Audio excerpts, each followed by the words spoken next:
YouTube. Hello, YouTube, and welcome. Hopefully, hopefully everything goes fine and no major chaos today.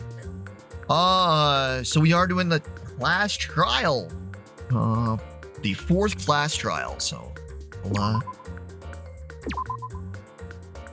gonna get the prep loaded. Got a nice even 200 coins. Actually, let's look at... I think we should have all of the stuff of Dead Man purchased.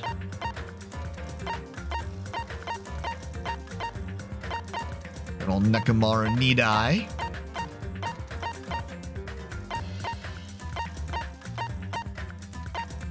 My usual process of having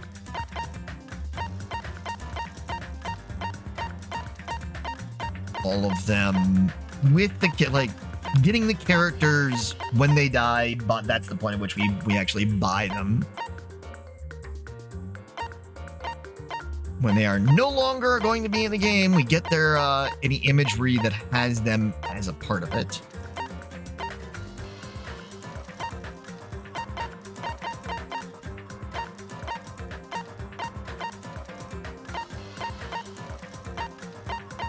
Which, if you're coming in new, a little bit of a spoilery stuff, but Maru,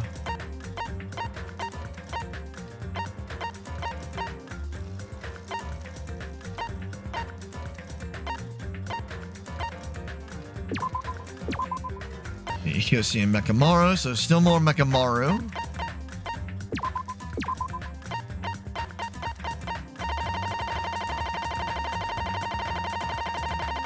There we go. Movie gallery, we should be... Yeah. So we got all that set. And then we can get into the proper class trial with the trial prep. Gonna get e-handbook, a report card, and see if there's any that we can afford to get.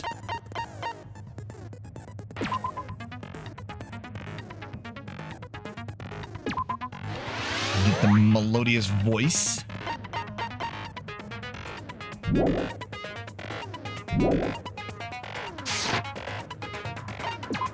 Get those skills.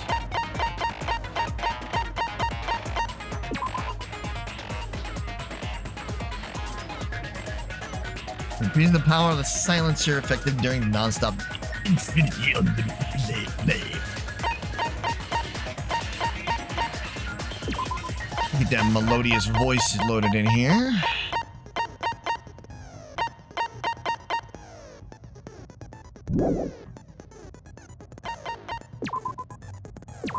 Proceed with the class trial. Now then, let's begin with a simple explanation of the class trial.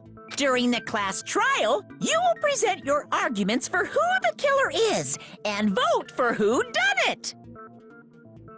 I like that some of them have unique crosses over them. I think it's usually the ones that were executed.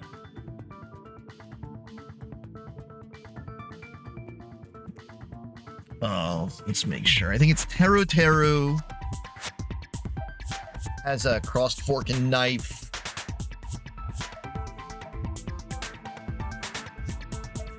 You should see it here in a moment.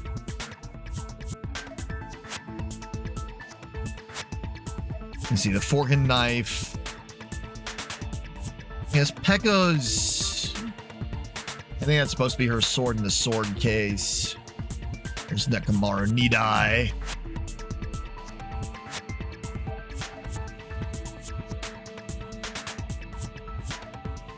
Bandages for the nurse. If you vote correctly, then only the blackened will receive punishment. But if you pick the wrong person, I'll punish everyone besides the blackened, and that person will earn the right to leave this island. Mom. I'm sure you guys are starving starving by now, but let's get revved up and raring to go! Because, of course, friggin' Monokuma spent 3 days with everybody locked in a funhouse with no food. Whoever survives will be treated to a fancy lunch. Guess what? Rabbit curry is on the menu. Huh? I'm not the main ingredient, right? I'm here today because Coach Nekomaru risked his life to protect me. I'm gonna be the one who avenges him. I'll definitely find out who the killer is. It's the killer. I'm definitely not tempted by curry. Got it? Okay, Akane. Akane, you seem to have an impressive amount of drool flowing from your mouth. Hey, why don't we try going over the incident? We weren't able to leave Strawberry House, so I want to make sure we get a detailed understanding. That makes sense. I discovered Nekomaru's body a little before 7 a.m. I headed over to Grape Tower for Monokuma Taichi and found the body there. Hajime and Chiaki were also with me. Hajime was with Miss Sonia and Chiaki that early in the morning? Don't tell me you three were together since last night! Imbecile! I am not some woman with flexible legs. Okay. Of course you're not. You're much classier than that. With legs like those, I could probably do the splits real easy. We just happened to run into each other on the first floor of Grape House and went to the tower together. And then, the three of us discovered Nekomaru's body. The body discovery announcement was made soon after. Akane heard that and rushed over. We heard the body discovery announcement too, from Strawberry House, obviously. Bum bum bum. As I recall, we found out the elevator was out of order, which left us stuck. So we decided to go to the tower for the time being and headed for Strawberry Hall. But someone even broke Strawberry Hall's door button. We couldn't go anywhere because of that. Thinking we should at least find some method to communicate, we set our sights on the lounge telephone. Forget these boring intros. Let's talk about the killer. It's the killer. Anyway, it's definitely someone from Strawberry House. What do you mean, definitely? There's no way a chick would kill someone so cruelly. So it must be one of you Strawberry House dudes. Sure, okay. One of you better hurry up and confess, or I'll break all of you in half! You're the cruelest one here! Now, enough with the lovers' quarrel. We need to think about this seriously. Oof. We don't have the luxury of discussing irrelevant things. The incident this time has many questions. Many questions. The incident notwithstanding, I also have many questions. Then let's start with something even Miss Sonia can understand. The weapon. Well, the weapon is obvious, right? What the heck, you guys? The weapon! You can totally tell just by looking. You can tell what the weapon is just by looking? It wouldn't be much of a mystery if that were true. The only thing in crime scene looked like a weapon was probably the new-looking hammer.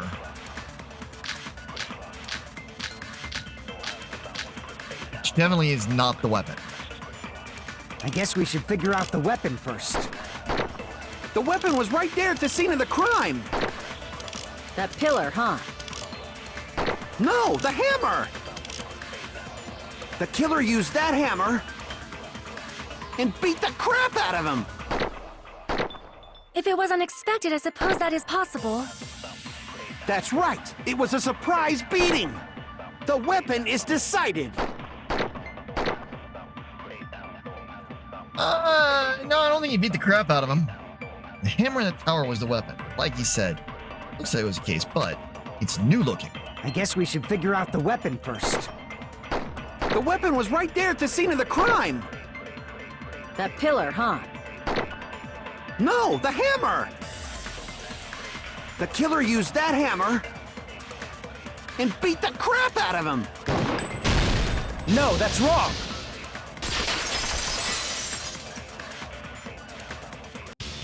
No, I can't accept that that hammer was the murder weapon. Why not? Why can't you accept it? A lot of oil was flowing from Nekomaru's body, just like human blood, right? If the hammer was used to beat Nekomaru, you'd expect some oil to be on it at least. That's true. Definitely more blood than there should have been. But that hammer was clean. So that's why you can't accept that it's the murder weapon. Well, yeah, but the killer might have wiped off the oil later. Why? Well, obviously, to make the hammer look like it's not the murder weapon. Then why bother cleaning the oil? If they didn't want it to look suspicious, they would have discarded the hammer. You're pretty insightful, baby gangsta. Baby gangsta? Me?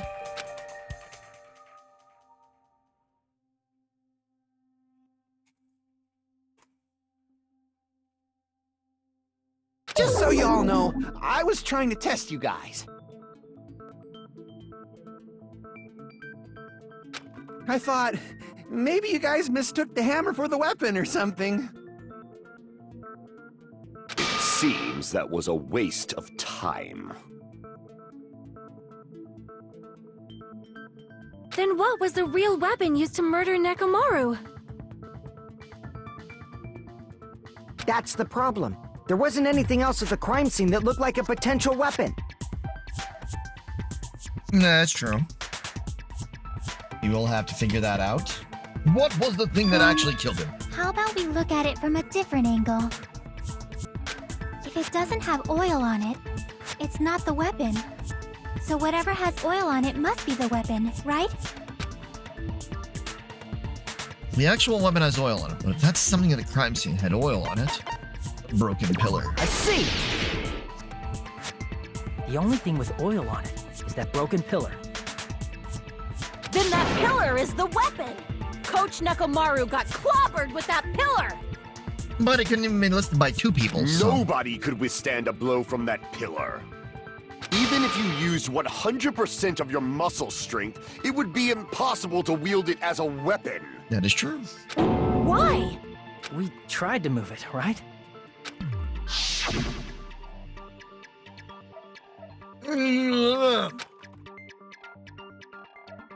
It's no use. It's barely budging. Didn't I tell you? Yeah, that pillar was pretty frickin' heavy. But there's one dude who could have lifted that pillar. Yeah, the one that's dead, dude. The one who's a corpse. Huh?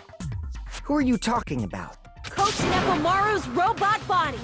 With that dude's super strength, lifting a pillar would be real easy. So, he lifted the pillar, and then what? Did he use it to beat himself? Exactly. You mean Nekomaru killed himself? Don't be stupid! He ain't the type to commit suicide! Then even if Nekomaru could have lifted that pillar, it has nothing to do with the case at all. Well, I guess you're right. It's true. What the heck? But it doesn't bother me, but it does bother me a little. That word, suicide.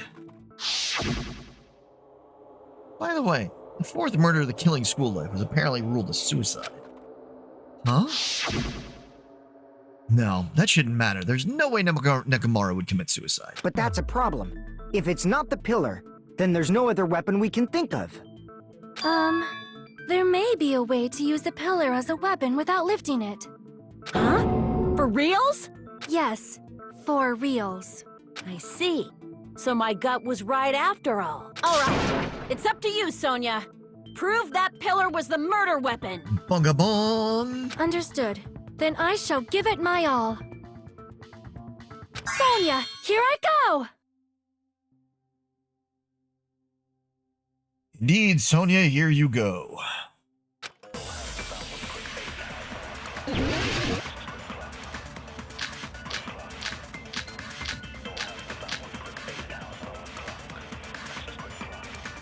There's no need to lift that pillar. If the pillar was not lifted, beating him with it is beyond a dream. What about tipping the pillar over? They aimed right for his head and bullseye. Even I could probably tip it over. Considering the pillar's weight, it probably exerted a ton of force. Sonia, you go, girl! I'm getting hella excited! Welcome back, Gamers Travel. Luna, on your other account. The killer murdered Nekomaru by tipping over that pillar. Is that really it? There's no need to lift that pillar. If the pillar was not lifted, beating him with it is beyond a dream. What about tipping the pillar over? They aimed right for his head and bullseye. Even I could probably tip it over. You're the killer. Considering the pillar's weight, it probably exerted a ton of force. Sonia, you go, girl! I'm getting hella excited! There's no need to lift that pillar. If the pillar was not lifted, beating him with it is beyond a dream. What about tipping the pillar over? No, that's There wrong! we go. If Nekomaru was crushed by the pillar, then there should have been fragments on top of his body. But they were under his body. Huh? Fragments? Zucchini and meatballs. Nice. Nice. The pillar fragments were scattered beneath Nekomaru's body, but there weren't any on top of his body. If the pillar had been tipped over and crushed him, the fragments should have been on top of his body instead. I briefly considered that too, but it's probably not what happened. I see. That was entirely my bad. Look, you're going to make mistakes. We're all going to make mistakes during this because we're hungry. All we've had is a red bean bun and a bottle of milk. That's it. We're all incredibly malnourished right now. If they didn't tip it over, then how did the killer murder Nekomaru with that pillar? How much longer are you gonna focus on the pillar? Just let it go already. There's no way I can let it go. I'm positive that Nekomaru was killed by that pillar. Why are you so certain about that? I just have a feeling. A feeling, huh? That's just your instincts. But we can't say for sure that that instinct is wrong, can we? Occasionally trust your instincts. Huh? There's another way to use that pillar to kill. You guys just haven't noticed it. Is that true? Then I shall ask you, what way is that?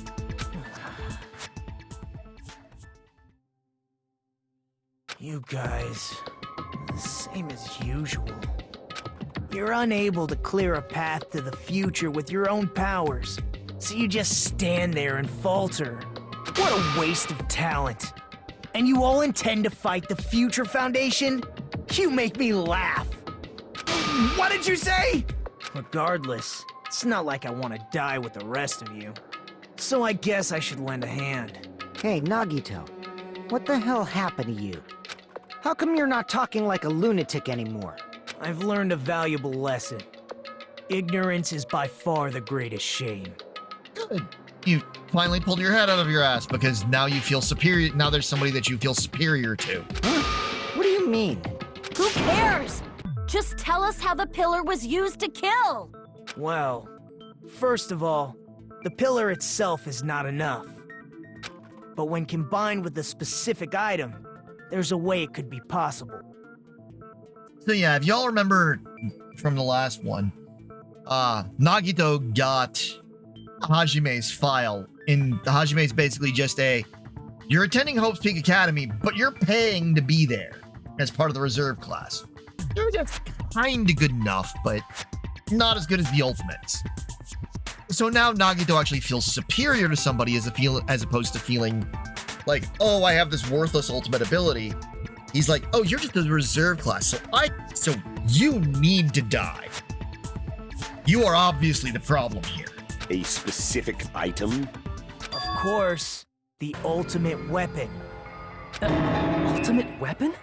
Isn't that the thing you get when you clear the final dead room?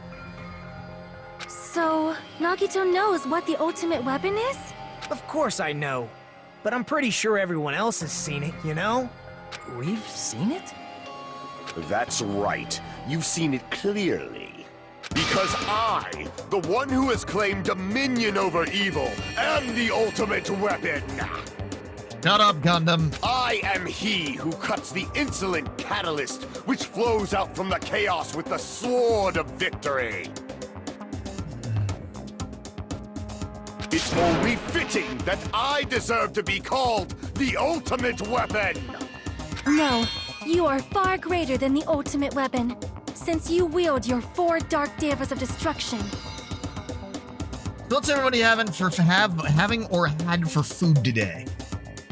We had Luna's lunch with zucchini and Beyond Meatballs. Anything else interesting? I see. I don't know why, but I'm not liking this. Cut the bullshit and say it clearly. What is the ultimate weapon? In order to clarify that, we first need to solve the secret of the funhouse. Huh? The secret of the funhouse? You still don't realize it? Jeez, get it together. You're supposed to be the symbols of hope, aren't you? Ah, I forgot. Except for Hajime, of course. Except for Hajime? If we make it out of this, I'll explain it to you guys. Anyway, we must first clarify the secret of the funhouse, right? Then I think it must have something to do with the structure of the funhouse.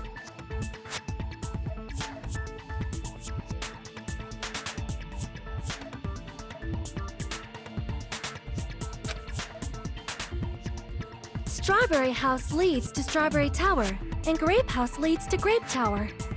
But there's something a little different. But in actuality, they are both the same building, and both houses are linked to the central tower. It is undeniable that such a sweet building structure is the secret of the funhouse. Yes and no. Man, not only does that make perfect sense, but Miss Sonia's beautiful voice is just so soothing. Faux show! I shall leave this matter to your discretion. The two houses are connected to the tower in the middle. I thought that at first too, but I ended up finding proof that completely contradicts that.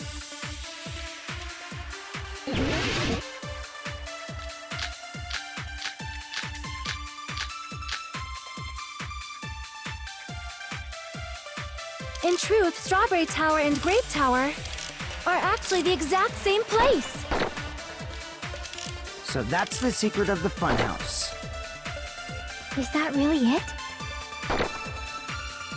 It's weird to say they're both the same place. I mean, the walls are different colors. And the designs on the floor are also different. We've already settled this problem. Give it 10 years before you argue with Miss Sonia. This whole time we've been thinking the two towers are the same building, but that was the only mystery. There's no way Nagito would mention it here. In truth, Strawberry Tower and Grape Tower are actually the exact same place. No, that's wrong!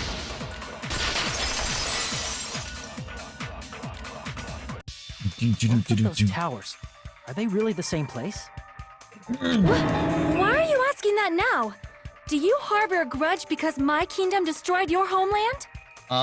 No. I'm Japanese and Japan still exists. Hajime, I won't tolerate any sort of rebellion. Shut up, Kazuichi. I mean, doesn't it seem strange? When we went to Grape Tower from Grape Hall, Nekomaru's body was in front of the door to Strawberry Hall. But when we went to Strawberry Tower from Strawberry Hall, his body was in front of the door to Grape Hall.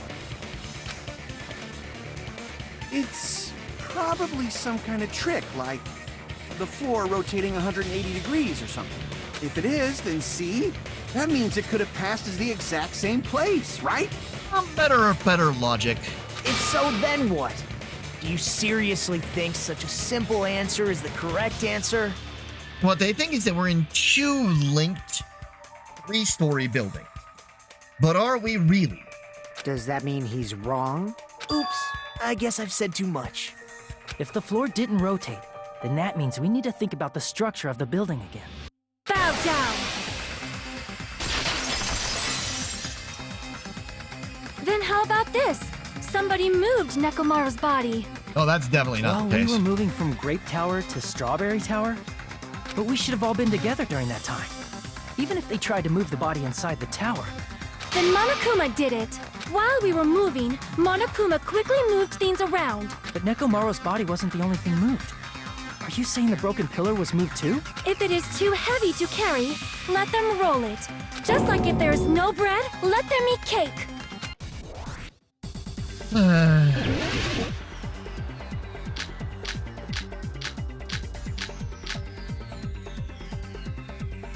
There are many different ways.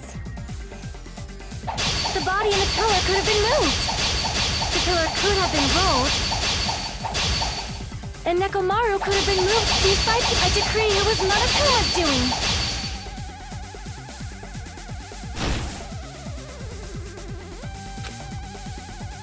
There are many different ways. The body and the pillar could have been moved. The pillar could have been rolled. And Nekomaru could have been moved piece by piece. I decree it was Monokuma's doing. Really? There are many different ways. The body and the pillar could have been moved. The pillar could have been, and Nekomaru could have been moved piece by piece. I decree it was Monokuma's doing. There we go, finally. Moving Pesky. the body and the pillar in such a short time. That might be hard even for Monokuma, don't you think? It seems you have forgotten. Monokuma is surprisingly strong. Wielding the power of the future pillar, he could have moved it all easy as pie.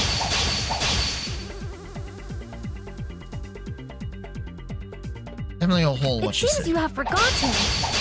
Monokuma is surprisingly strong. Wielding the power of the pillar, the body, everything at the crunch.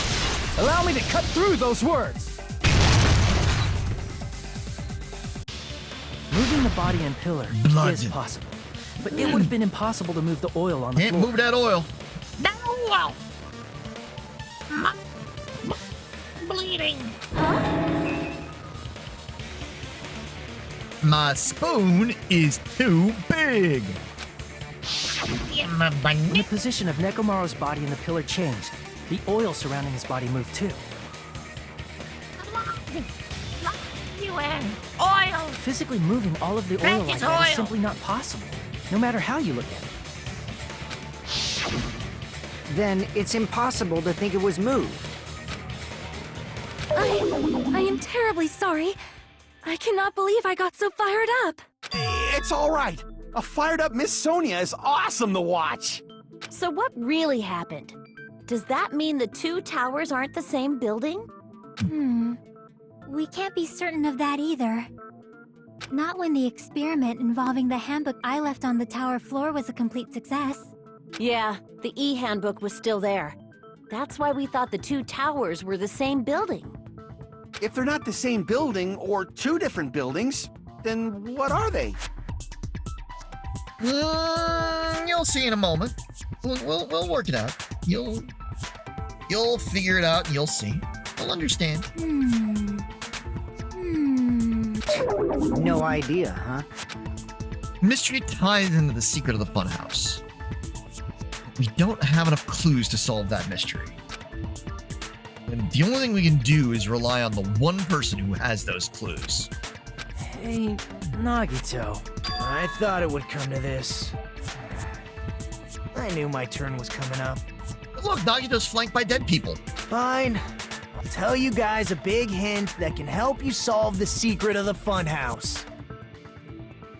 Give us the answer, not a friggin' hint. But then it wouldn't mean anything. I need you guys to do this class trial properly. It's also important for me because it will help me determine something. You trying to figure out whether or not you hate me enough to bully me into nonsense? Determine. Is he talking about the traitor? No, why did Nagito say that all of a sudden? Something happened to him? But how do we know your hint is any good? It's suspicious that you're the only one who knows it. I have a good reason for that. The reason I'm the only one who knows it is because I was the only one who performed the appropriate action. He performed the appropriate action in order to learn the secret.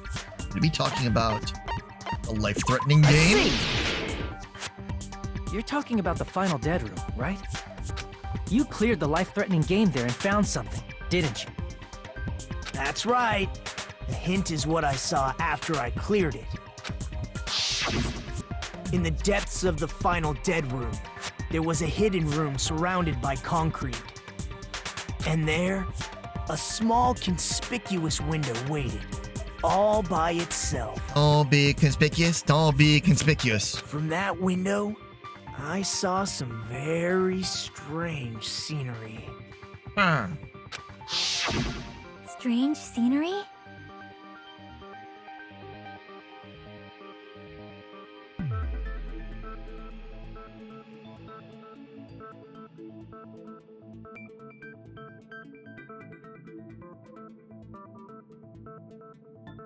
Instead of explaining it, it might be faster just to show you. At an opportune time, I found a perfect camera in the final dead room. Well, that's good. Took a picture? Yep, Nagito grinned creepily as he retrieved a small digital camera from his inner pocket. see? This is it. And as he said that, he showed us a peculiar picture. Let me explain it to you again. I took this picture on the first floor of Strawberry House, from the secret room within the final dead room. There you go. There's our answer. But don't you think it's weird? If the funhouse's structure is what you guys have been thinking, then there's lots of things that don't make sense in this picture, right? That is correct. Lots of things that shouldn't make sense in this picture. Then let's begin. Shall I call it thinking time?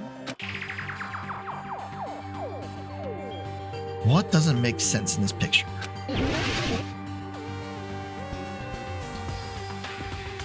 Here! If the structure of the funhouse is what we thought it was, Grape House and Strawberry House should link to the tower in the middle. Which means, if you're viewing the tower from Strawberry House, you should see Grape House behind it. But in this photo, I don't see anything behind the tower. No shadow, no shape, no Grape House at all. Nope. I see. And is that it? Not entirely. Nagito said there's lots of things that don't make sense in this photo, which means there are other contradictions contained in it. Well, this was taken from the first floor of Strawberry House, but we're obviously not on the ground floor. We're not on the ground, so...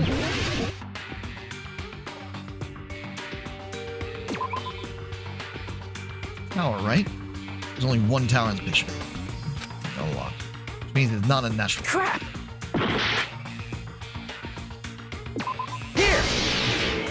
Yeah, a little lower, I guess. You said this photo was taken from the hidden room inside the final dead room, right? If that's the case, then that means it should have been taken from the first floor of Strawberry House. Yeah, it should have been. Then, this is definitely strange. This photo doesn't look like it was taken from the first floor. The angles suggest it was taken from higher up. That's right. Good call. In summary, this is the truth contained in this photo. The first floor of Strawberry House is located in a high area, and Grape House is not behind the tower. It's not? Wait, are you saying that Grape House is merely an illusion spell cast by Monokuma's cursed eye? No, you moron. From this point on, do your own thinking. Now that you've finally met the same requirements as me, if you guys are truly symbols of hope, you can easily solve a simple mystery like this. It might be possible for Hajime to solve it too, even though he's just a normal high school student. Okay, Nagito, like, can you stop Despite shitting on the me? fact that you don't have a real talent, you already know about the other clue. Can you stop shitting on me just constantly?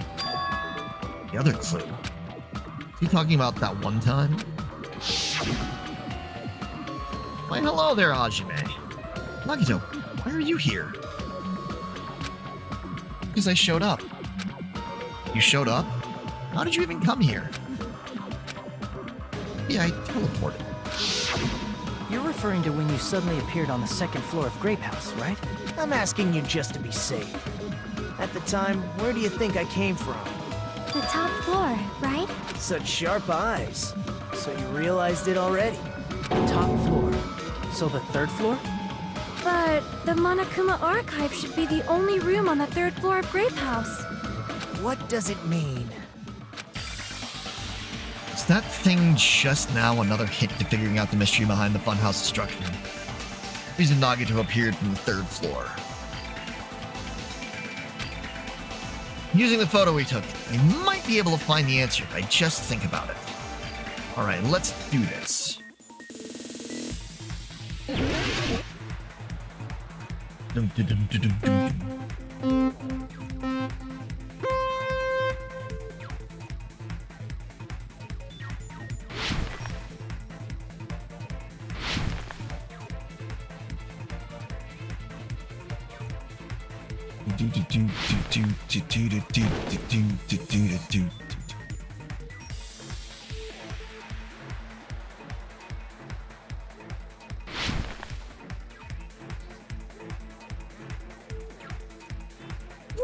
They do exist.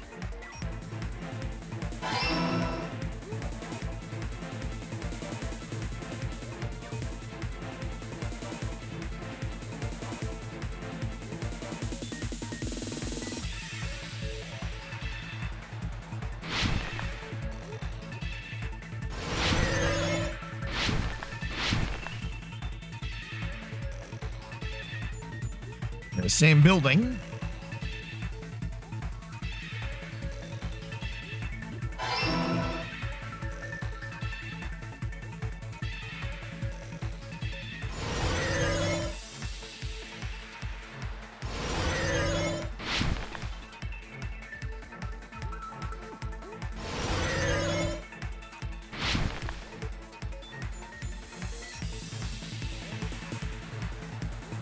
But they're not horizontal, they're vertical. Strawberry House is on top of Grape House.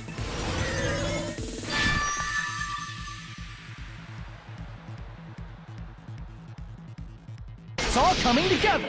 I mean, if you look at the shape of them, it makes more sense for Strawberry to be on top of Grape. Why would you have a rectangular Got it. building on top of it? I know the secret of the funhouse. Rectangular building and a octagon right next to each other. Then let me hear it. What kind of answer will you give, I wonder? In the picture Nagito took from Strawberry House, I didn't see Grape House at all. So where did Grape House go? There is only one possibility. It was in a position where it couldn't be seen from Strawberry House. Which means Strawberry House and Grape House are in the same building, but on different floors. Bunga bong. Same building, different floors? Yes.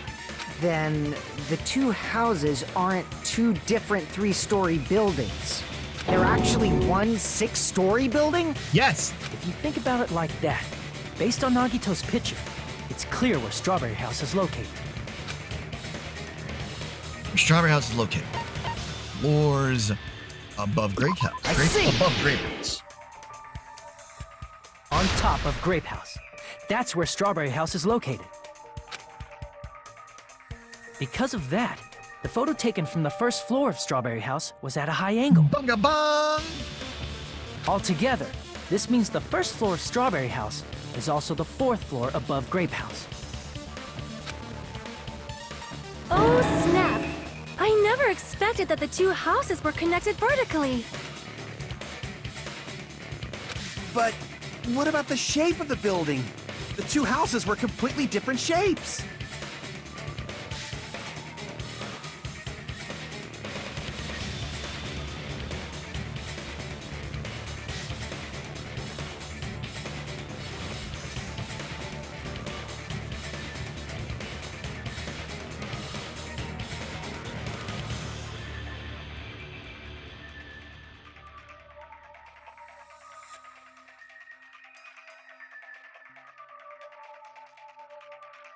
So I just realized I hadn't posted my live to X. I'm just doing that real quick.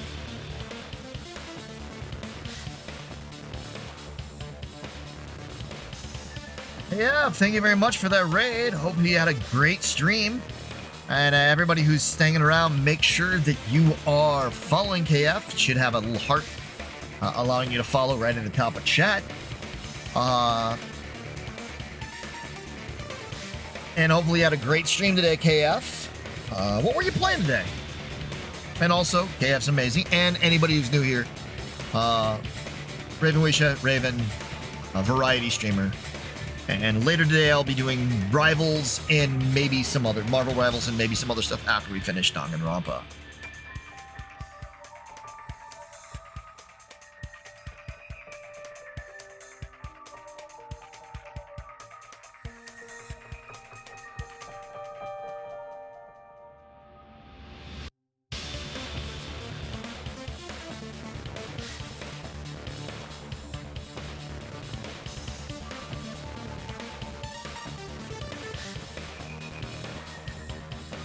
There we go.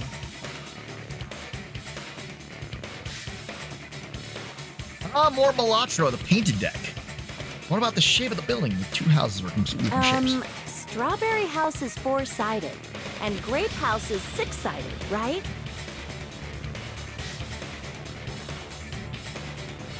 It never occurred to us that they were the same building because it was structured with two different shapes.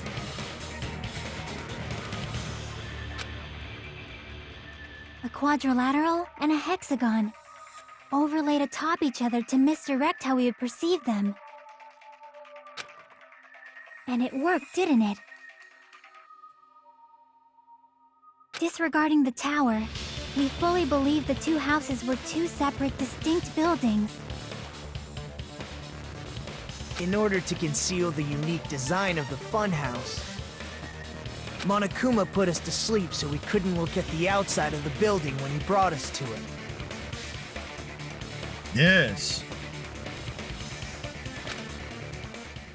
You've just been Kuma'd!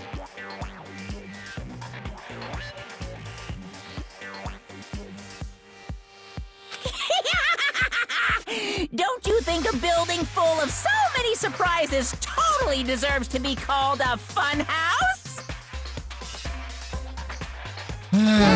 It's true? The building was really like that?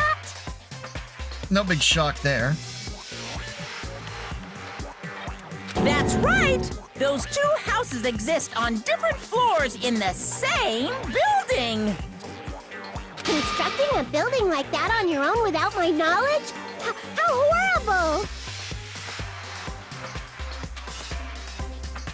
Then what about the towers? Are they arranged vertically just like the houses? Yeah, Strawberry Tower and Grape Tower should have also been different floors inside the same building.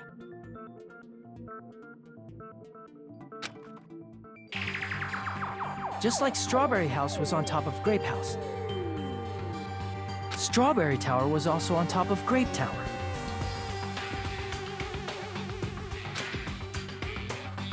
However, if they're different floors within the same building, why was Nekomaru's body in both places? Well, Aw, your precious hammies don't know? But it's so simple. Alrighty then. I'll be the one who solves this mystery in a flash. Please watch me, Miss Sonia. Oh, I see. Do whatever you like. Sonia is just not into him, and he is so not getting the point. I'll definitely make her watch me. I'm gonna stand out till she notices me.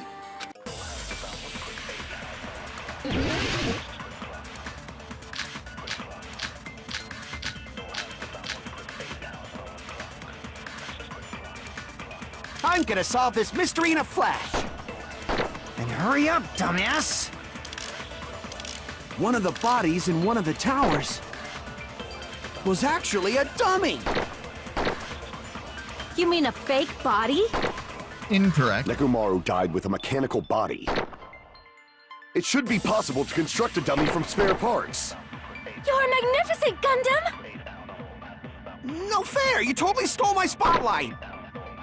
So which one was the fake body? Shut up! Just pick one of them. Neither one of them. Dummy of Nekomaru's body existed. Does that mean the killer prepared in advance? But is something like that even possible? I'm gonna solve this mystery in a flash. And hurry up, dumbass! One of the bodies in one of the towers was actually a dummy. You mean a fake body? Nekomaru died with a mechanical body. It should be possible to construct a dummy from spare parts. You're magnificent, Gundam! No fair! You totally stole my spotlight! So which one was the fake body? Shut up! Just pick one of them. Neither of them. There was no dummy.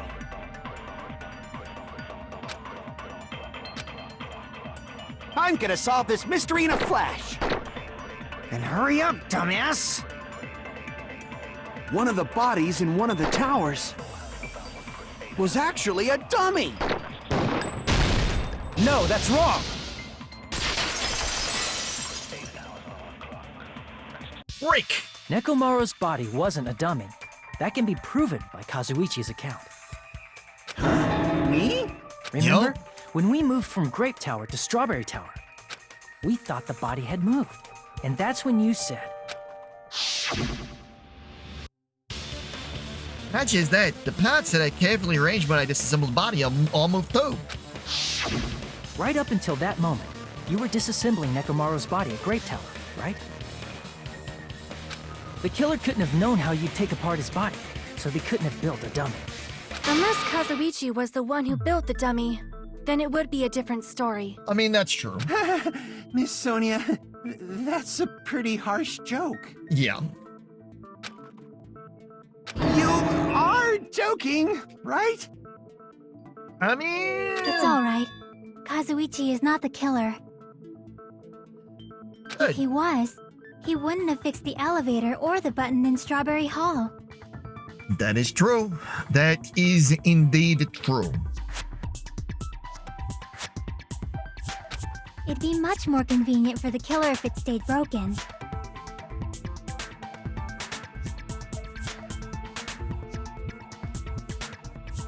I see. That is disappointing. I'm even more disappointed. However, even if Nekomaru's body wasn't a dummy, it's meaningless if we don't have the important answer. The reason Nekomaru's body was in both towers, even though it was supposed to be on different floors. Well, I'm gonna tell you what it is. Is this haunted room actually stretching? Or is it your imagination? Maybe it was simply moved? The body moved to a different floor? You can't think of a device like that? A device that moves things to different floors in the same building? A device like that? A device that transport things to different floors in the same building. I feel like I've seen that before. Yes. Alright, let's do this. This one's not hard.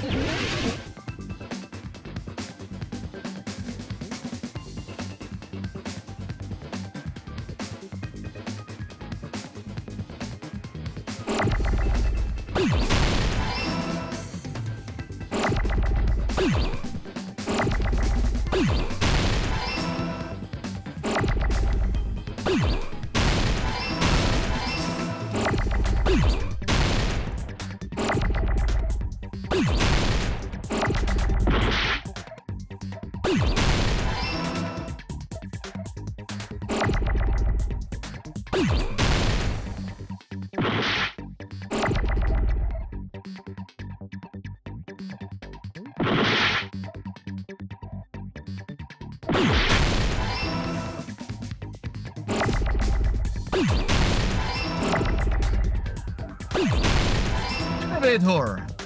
I got it! Hey, oh yeah. Same here. You must be talking about an elevator. There are no windows and no door. Must find a way out. Oh, there's always my way. Must be talking about an elevator. What? Are you saying Nekomaru's body was transported using an elevator? Yes. Where the hell is this elevator anyway? It's the tower itself. The inside of the tower is one big elevator. Which means the tower was designed so that the whole room goes up and down like an elevator. So whether you enter from Strawberry Hall or Grape Hall, it all leads to the same room, right? So that's why we could only enter it from one side or the other. Yes, because the other side was fake. Now that you mention it, sometimes when I pressed the door button, it took a while for it to open. I see. We were basically waiting for the room to arrive, just like an elevator. Please hold on. If the inside of the whole tower ascends and descends like an elevator, then why is there a picture of a strawberry on the far back door when you enter from Grape Tower? And a picture of a grape on the far back door when you enter from Strawberry Tower? Because it's just the floor. If the room just moves up and down like an elevator, there's no reason for the doors to change. Well, but then you don't get the effect. Plus, after the incident, the far back door in Grape Tower had chains wrapped around it, right? But when we entered Strawberry Tower, those chains were gone. Not just that, but if I remember correctly, even the doorknob was broken off. There are too many strange things. Was that tower really an elevator? Yes, it was. When you see people and things, make sure you focus on the good parts instead of the bad. What did you say? So, let's put aside what's changed and focus our attention on what hasn't. Why do we have to do that? It's fine. Come on. What does everything that hasn't changed have in common? It's all on the floor. The things that didn't change when we moved between the two towers. That includes the body, the pillar, the oil. We've been talking about this stuff for a while now. There shouldn't be anything strange about them. Not even the fact that they all move with the elevator. The one thing that they all have in common are all on the floor. I see! Is it safe to say that all the items on the floor didn't change? And? And? Why did the picture on the far back door change? If you can figure that out, you'll have the answer. The reason is because that elevator has something unique about it. There's something unique about that elevator. Only the floor moves. I see! So that's it. The elevator was designed so only the floor moved. Only the floor moved? The thing is that the Haunted Mansion is one of my favorite things at Disneyland. Like, top 3, no particular order. Pirates of the Caribbean, Haunted Mansion, Big Thunder Mountain Railroad. Of the classics. Which means the whole room wasn't No. an elevator, only the floor was. That's why we saw different doors in each tower. Which means on the first floor of Grape Tower, the door on the far back wall had a strawberry design. And on the fourth floor, which was Strawberry Tower, a different door on the far back wall had a grape design.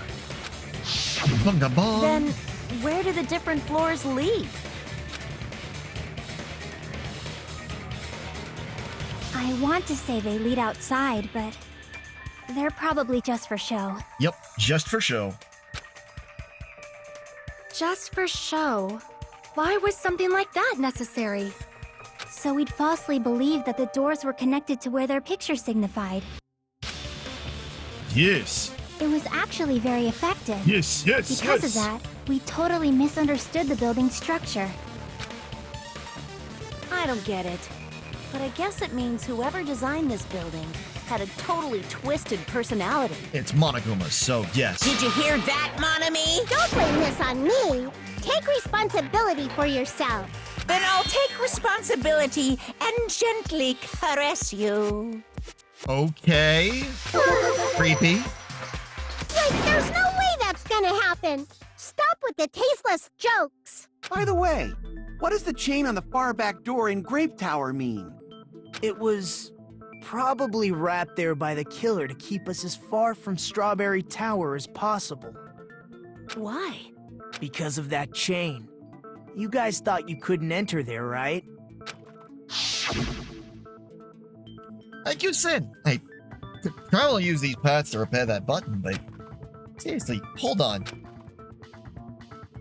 Even if you do repair the button, what's going to happen to the chain on the other side of the door?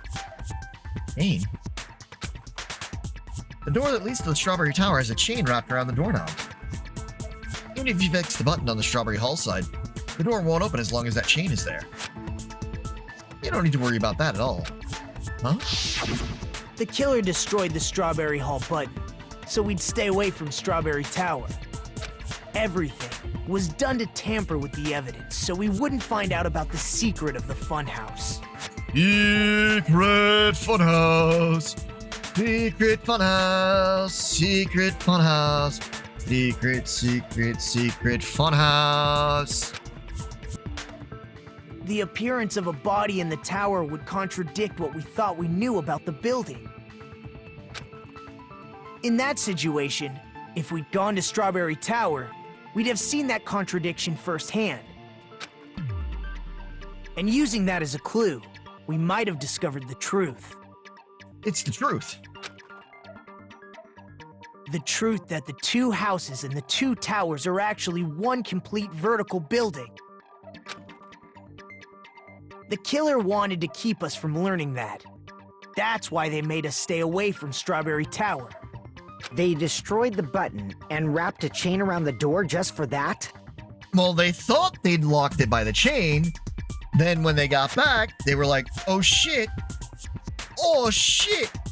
And had to destroy the button. Would it really have inconvenienced the killer if we learned the true structure of the building? Oh shit.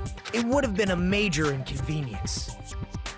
After all, this funhouse is strongly connected to the ultimate weapon that killed Nekomaru. Hold on. You're progressing much too quickly. There's still a contradiction concerning the building structure. Not really, but okay. What a pain. It's fine already. Gundam, please proceed. You said earlier that Strawberry House and Grape House are connected vertically, right? If so, how does the contact elevator supposedly transport us from one house to the other? See, now that you mention it, I completely forgot about that matter.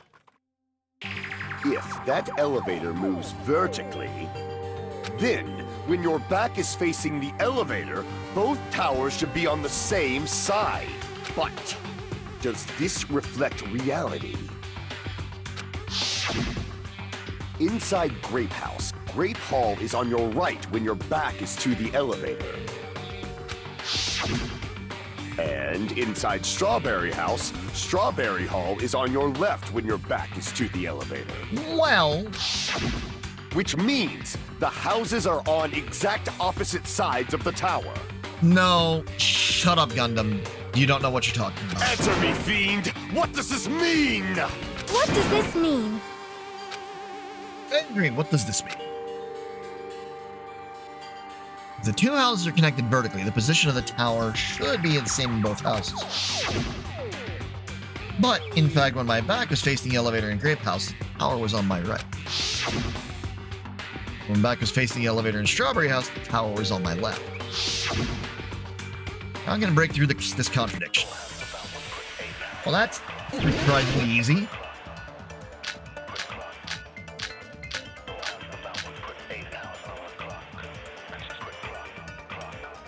If the two houses are connected vertically, The elevator should move. vertically, not horizontally.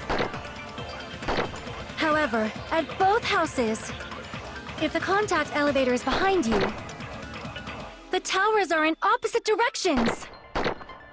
Which means your reasoning... It's clearly contradictory. Not as contradictory as you What's think. with this iron curtain of teamwork? So, Gundam and Sony have matching arguments. It sounds like it makes sense, but... is that really correct? If the two houses are connected vertically... The elevator should move. Vertically, not horizontally. No, that's You're wrong.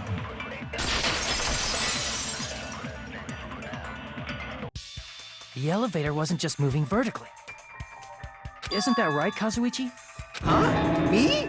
Come on. You used the elevator while you were holding that compass Nagito gave you, right? Ah, that. Yeah, it was pretty strange. From start to finish, somehow the compass needle rotated 180 degrees. Rotated 180 degrees? Meaning, as the elevator moved between the two houses, it also rotated 180 degrees. It went from front to back.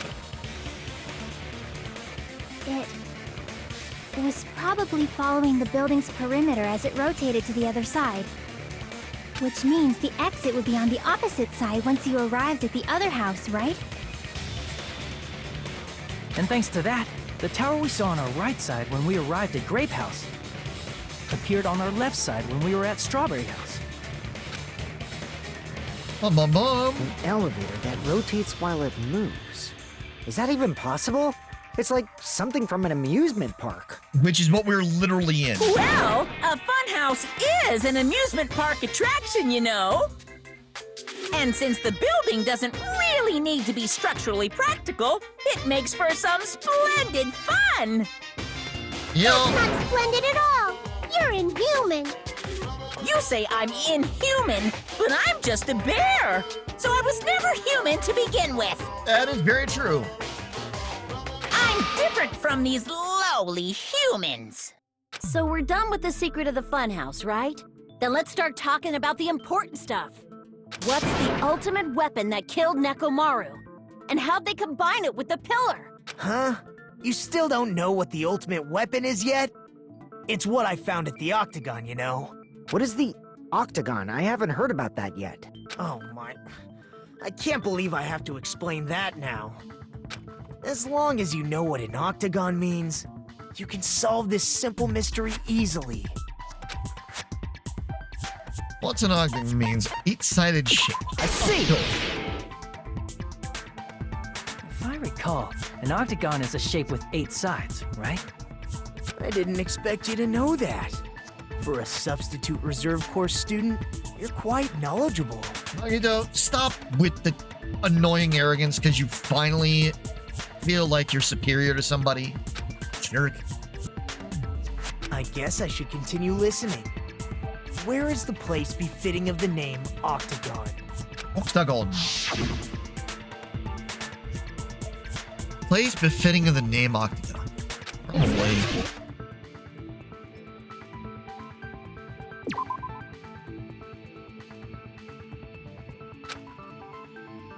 Crap!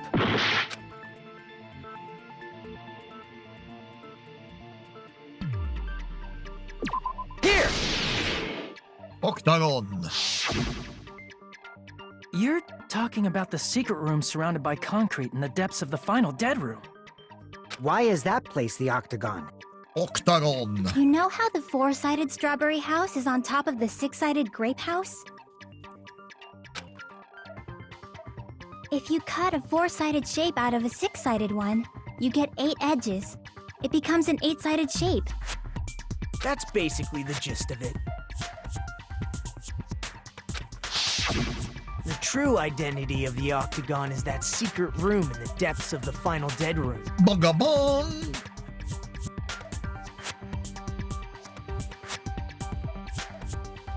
That's interesting. You might need to be typing less of that regularly. In actuality, that place contained various weapons. Then the ultimate weapon was there too? That's a little different. I learned the true identity of the ultimate weapon at the Octagon. For work, I mean theoretically. Learned? The true identity of the ultimate weapon is the funhouse. Which means the killer used the building structure as their weapon and killed Nekomaru. Like me, That the is killer true. probably realized the secret of the funhouse from the scenery. And then thought of a way to kill making use of the building structure. The funhouse itself is the weapon, so they killed using the building structure? That's why the killer tried to keep us from learning the mystery of the building. But more importantly, using the building itself as a weapon? Such a spectacular crime. It truly deserves to be called the ultimate weapon. Funhouse is the true identity of the ultimate weapon. What does this mean? How did the killer use that to murder Nekomaru? And who is the killer who did that?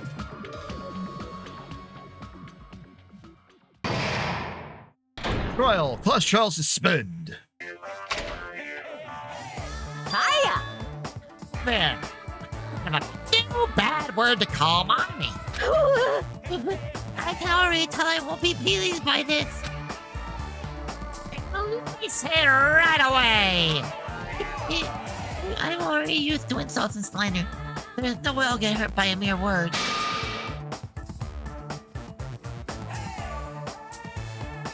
He's a serious Stu Fatley. That's certainly more straightforward than I expected. Stu Fatley, huh? That's not it. That's not it at all. Stupid, fat, and ugly. The perfect jet stream attack and company. 3 of these would be... Fatley. Huh? You're the fat hidden in there? Okay, everyone, all together now. Mon ami is a serious Stu Fatley.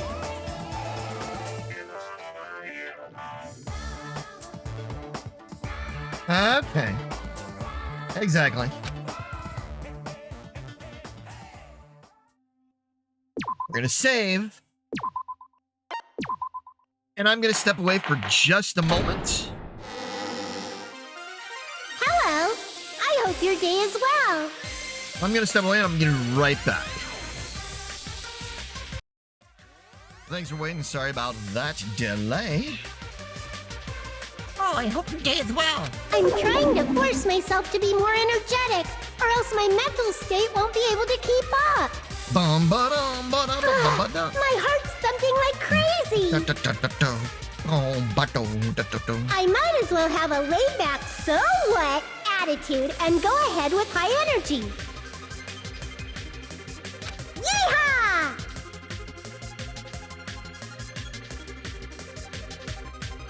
Ah, but be careful that your batteries don't run out for various reasons. And Okay. just like I say each time, don't forget to save frequently. Save early, save often.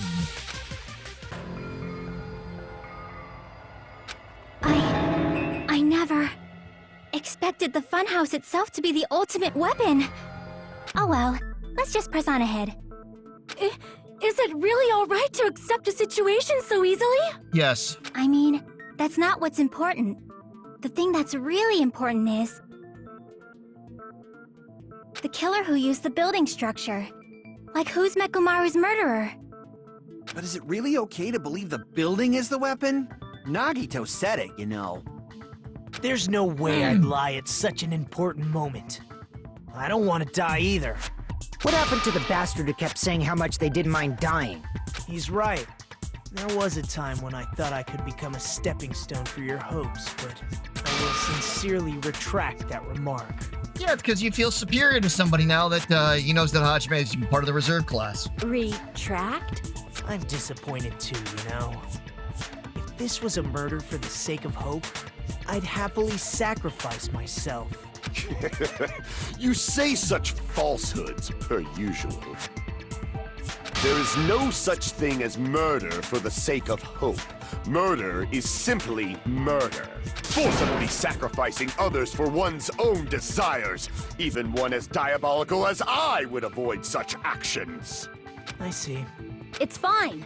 Let's just leave him alone and find out who killed Coach Nekomaru as fast as we can. Just so you know, it's not like I'm getting hungry or anything, you know. You're drooling. Like, a lot. Akane! You're drooling waterfalls? Nagito, as usual, I can't tell what he's thinking. I have no idea if he's serious or not. Anyway, if the killer used the building's structure, why don't we think about how they used it? How they killed Nekomaru. It might be better if we clarify the cause of death first, don't you think? Maybe.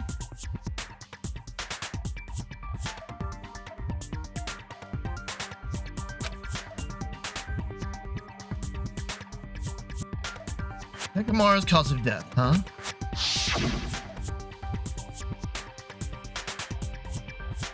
There's probably damages if he was beaten senseless with a blunt object.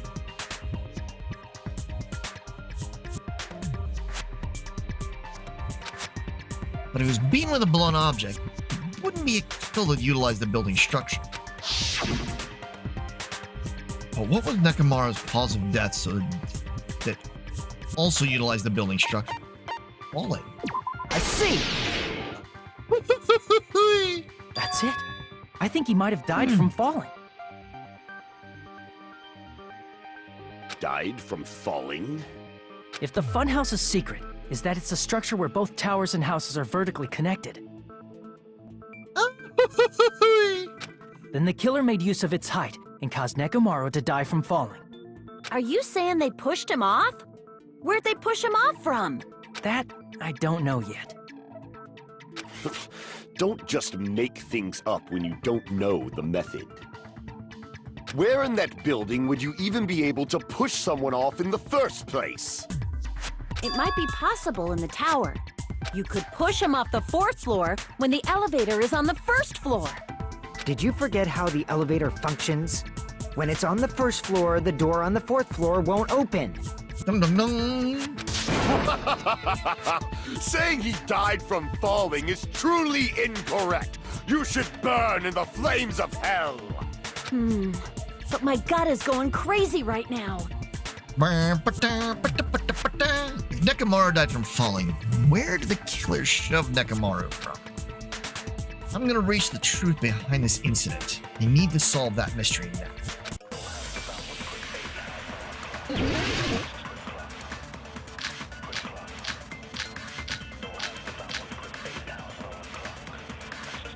When the elevator is on the 1st floor, you can't go through the door on the 4th floor. It'd be impossible to shove off the victim from up there. Then, how about this?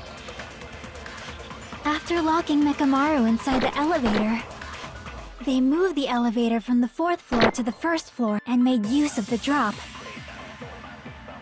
Hold on, did you forget the elevator has a sensor? As long as there's a moving object inside, the other door won't open. Which means the elevator wouldn't have moved either. That must be the threshold of that elevator. But he wasn't moving. Need to make it clear so they understand that Nekomaru fell to his death. It all up to me. When the elevator is on the 1st floor, you can't go through the door on the 4th floor. It'd be impossible to shove off the victim from up there. Then, how about this? After locking Nekomaru inside the elevator, they moved the elevator from the 4th floor to the 1st floor and made use of the drop. Hold on, did you forget the elevator has a sensor? As long as there's a moving object inside. No, that's He wrong. wasn't moving.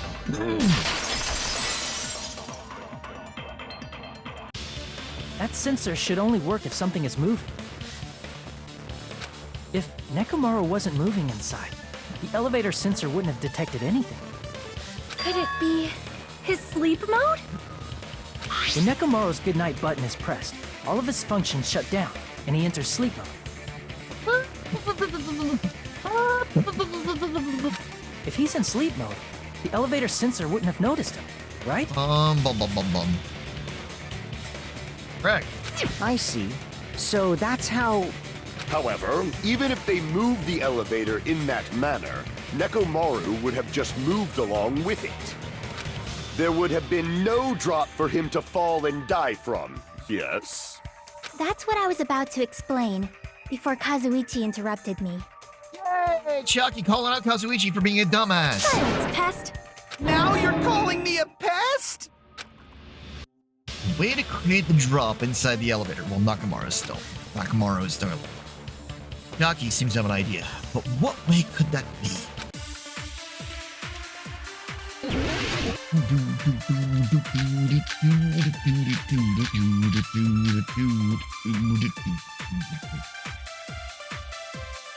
If you arrange it a certain way, you can cause the drop within the elevator. So you're telling us all to think about the arrangement, right? That arrangement is... The hammer is suspicious. Isn't it about time we went over the pillar again? What about the oil on the floor? The doorknob on the floor seems suspicious. How about we all shut up and listen to what Chiaki has to say? That is true. Silence, pest! Don't be so cold. What if I start to enjoy it? Pervert, if Nakamura is inside the elevator, how can you create a difference in the elevator? If you arrange it a certain way, you can cause the drop within the elevator. So you're telling us all to think about the arrangement, right? That arrangement is... The hammer is suspicious. Isn't it about time we went over the pillar again? What about the oil on the floor? The doorknob on the floor seems suspicious. I agree with that.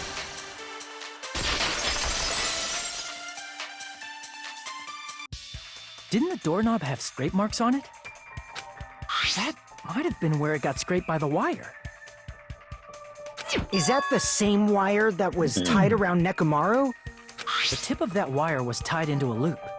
If the elevator moved while that loop part hung from the doorknob... If they did something like that, he would have been suspended in midair! Yup. That's right. He was suspended in midair. Huh? The killer tied up Nekomaru with the wire while he was in sleep mode. Tied the tip of the wire into a knot and hung it on the doorknob to the 4th floor. With that, they moved the elevator from the 4th floor to the 1st floor of Grape Tower. And suspended Nekomaru in midair. Ding, ding, ding. That's right! He was so well hung! Kinda like... You better not finish that sentence. Phrasing. The killer took advantage of the elevator's unique feature. Only the floor moves. By doing that, they created a drop so Nekomaru could fall to his death. Too easy. So what if they created a drop? There's no way you can make him fall and die with just that. Why? If Nekomaru is suspended in midair like that, then how do you get him to fall? Because if he's suspended in midair, he won't die if he doesn't actually fall.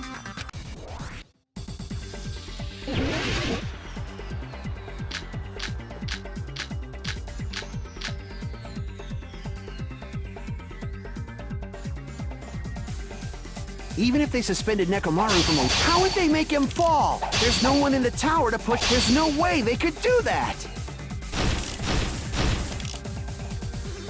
I agree with what Kazuichi is wondering.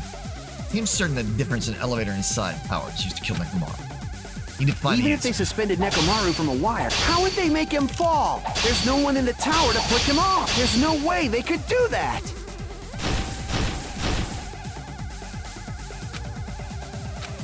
Okay. Even if they suspended Nekomaru from a... How would they make him fall? There's no one in the tower to push him off. There's no way they could do that. It doesn't mean someone had to push him off. It's possible that he fell on his own. What?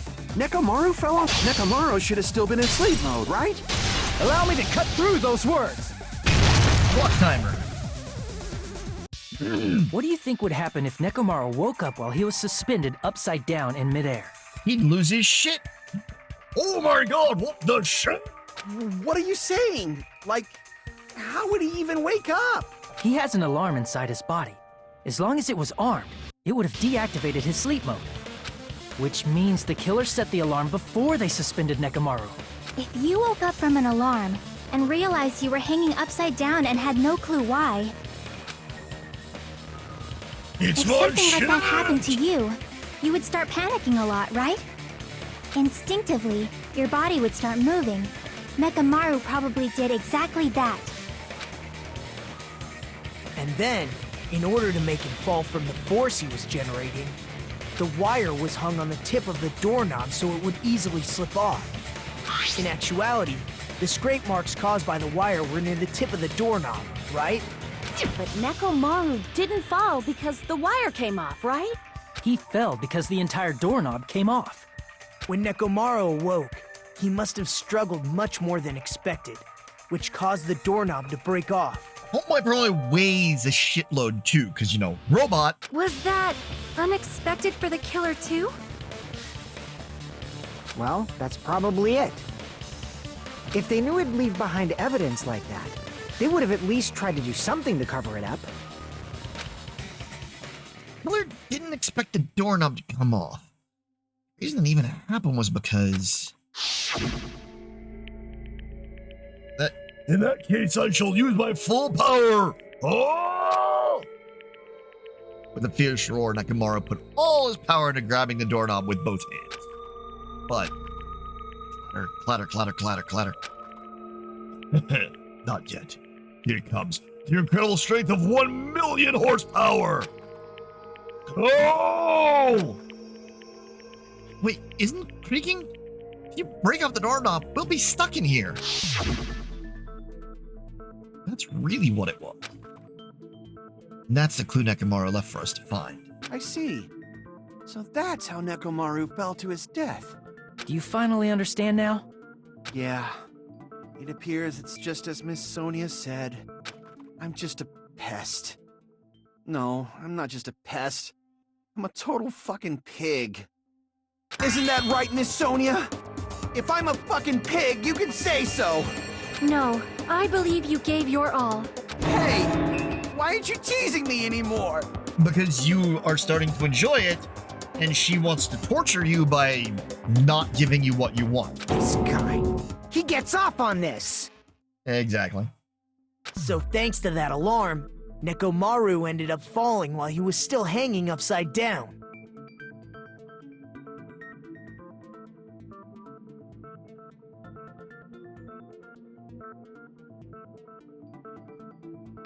That doesn't mean he just crashed straight into the floor. Of course, you know that too, right?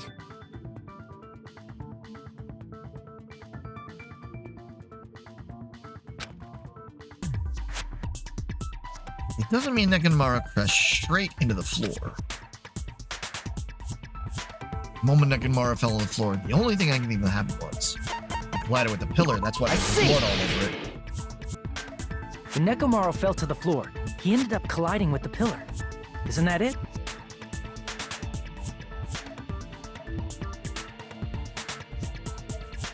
Finally, the pillar!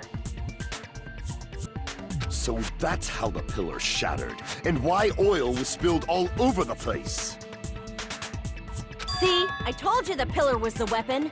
My gut was totally right. Well, the pillar was a bonus.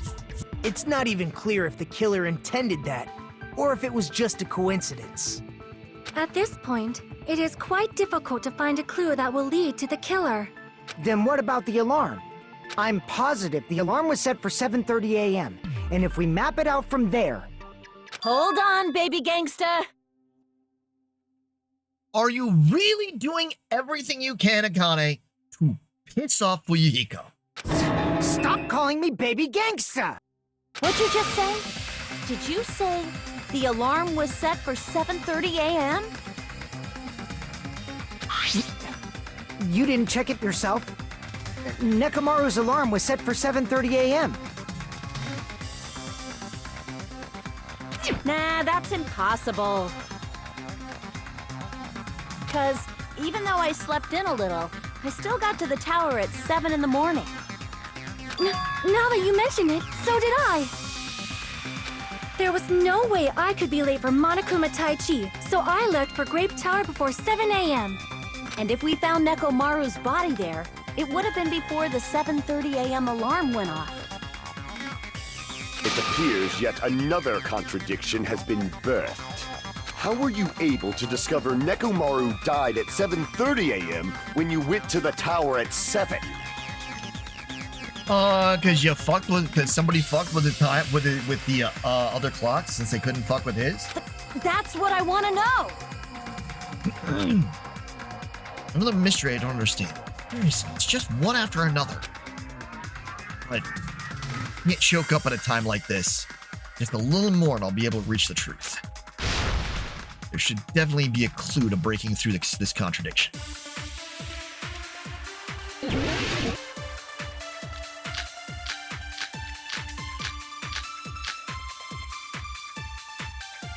We headed for Grape Tower before 7 a.m., I am certain.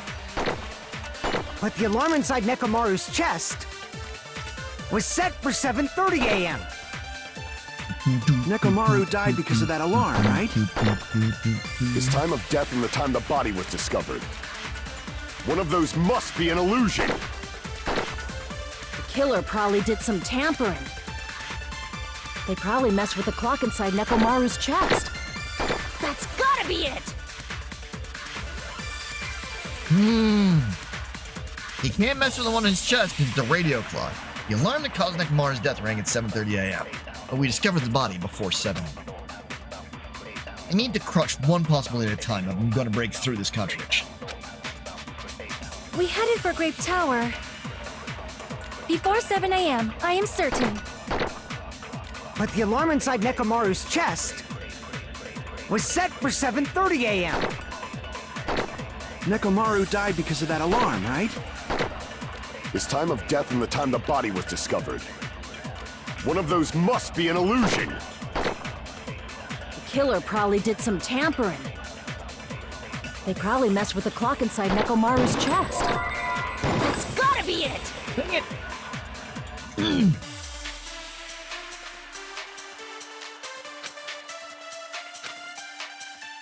We headed for Grape Tower before 7 a.m., I am certain. But the alarm inside Nekomaru's chest was set for 7:30 a.m. There's always one that's just a little bigger Nekomaru pain. died because of that alarm, right? His time of death and the time the body was discovered. One of those must be an illusion. Which one is The killer probably did some tampering. They probably messed with the clock inside Nekomaru's chest. No, that's wrong.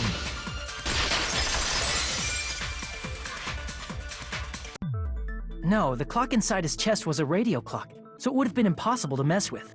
So you're saying there's no way the killer could have tampered with the clock? with his? Maybe the clock Miss Sonia saw was the one that got tampered with. The clock inside Grape House? No, I checked all the clocks inside the funhouse. Oh, that's what I asked you to do. So you really listened to me and checked all the clocks. And because of that, I can confidently declare that all the clocks had the same time displayed. Bum, bum, bum. If there's no possibility that the time was tampered with, then we must doubt that human's testimony. God, shut up, Gundam. Please believe me, we are not lying. Then maybe it's a misunderstanding? I never misunderstand. I'll crush you into dog food. It's time-related contradiction. Don't think you should doubt the testimonies. You doubt the clock. There's no mistake that something was done, but what was it? Perhaps we've overlooked something. Maybe we're misunderstanding something. Think. If I focus and think, I should be able to find the answer to that mystery.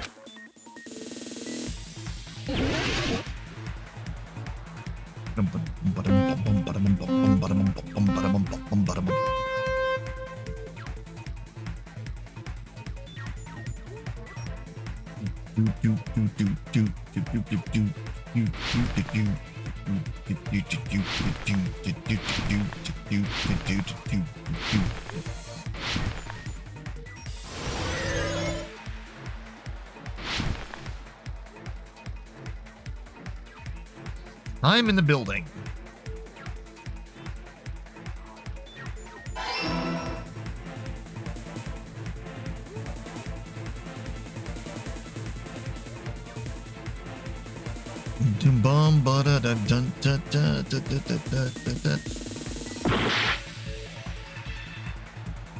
It'd be nice if I could actually, like, do this properly.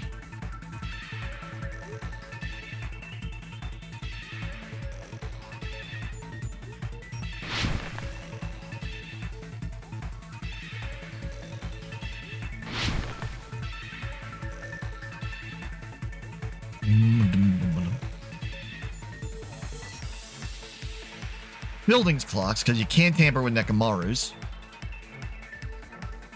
So it can't be his or both.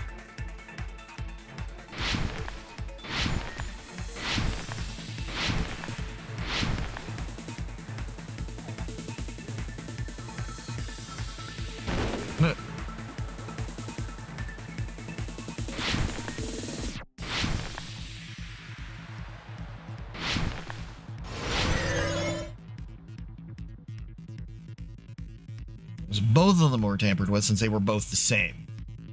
Obviously.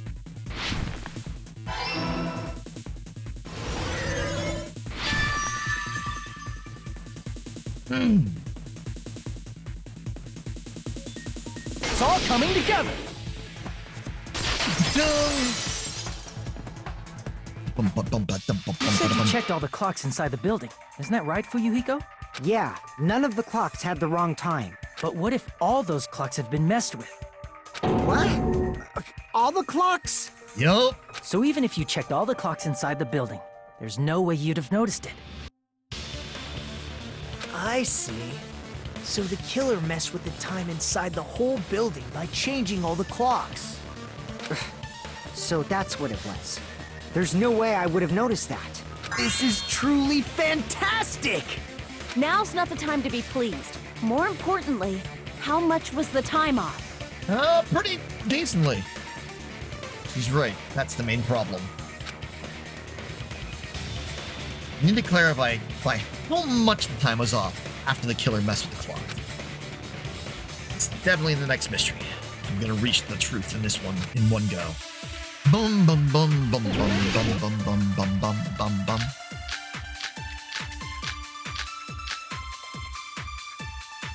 If the time in the building was all messed up, then we can only rely on Nekomaru's radio clock. Yup. The time of death was clearly 7:30 a.m. Yup. The problem is, what time would 7:30 be in our time? Are there any clues that can be used to narrow that down? If only I heard the sound when he fell. It would have been a great clue. Or his scream. He's not the type to let out a scream. If only Nekomaru's alarm was loud enough, we would have heard it too. There's no point in saying that. If does not exist in this world. Cut up!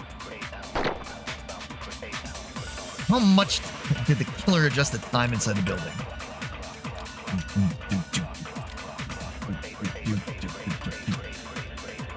If the time in the building was all messed up, then we can only rely on Nekomaru's radio clock. The time of death was clearly 7:30 a.m. The problem is, what time would 7:30 be in our time? Are there any clues that can be used to narrow that down? If only I heard the sound when he fell. I agree with that.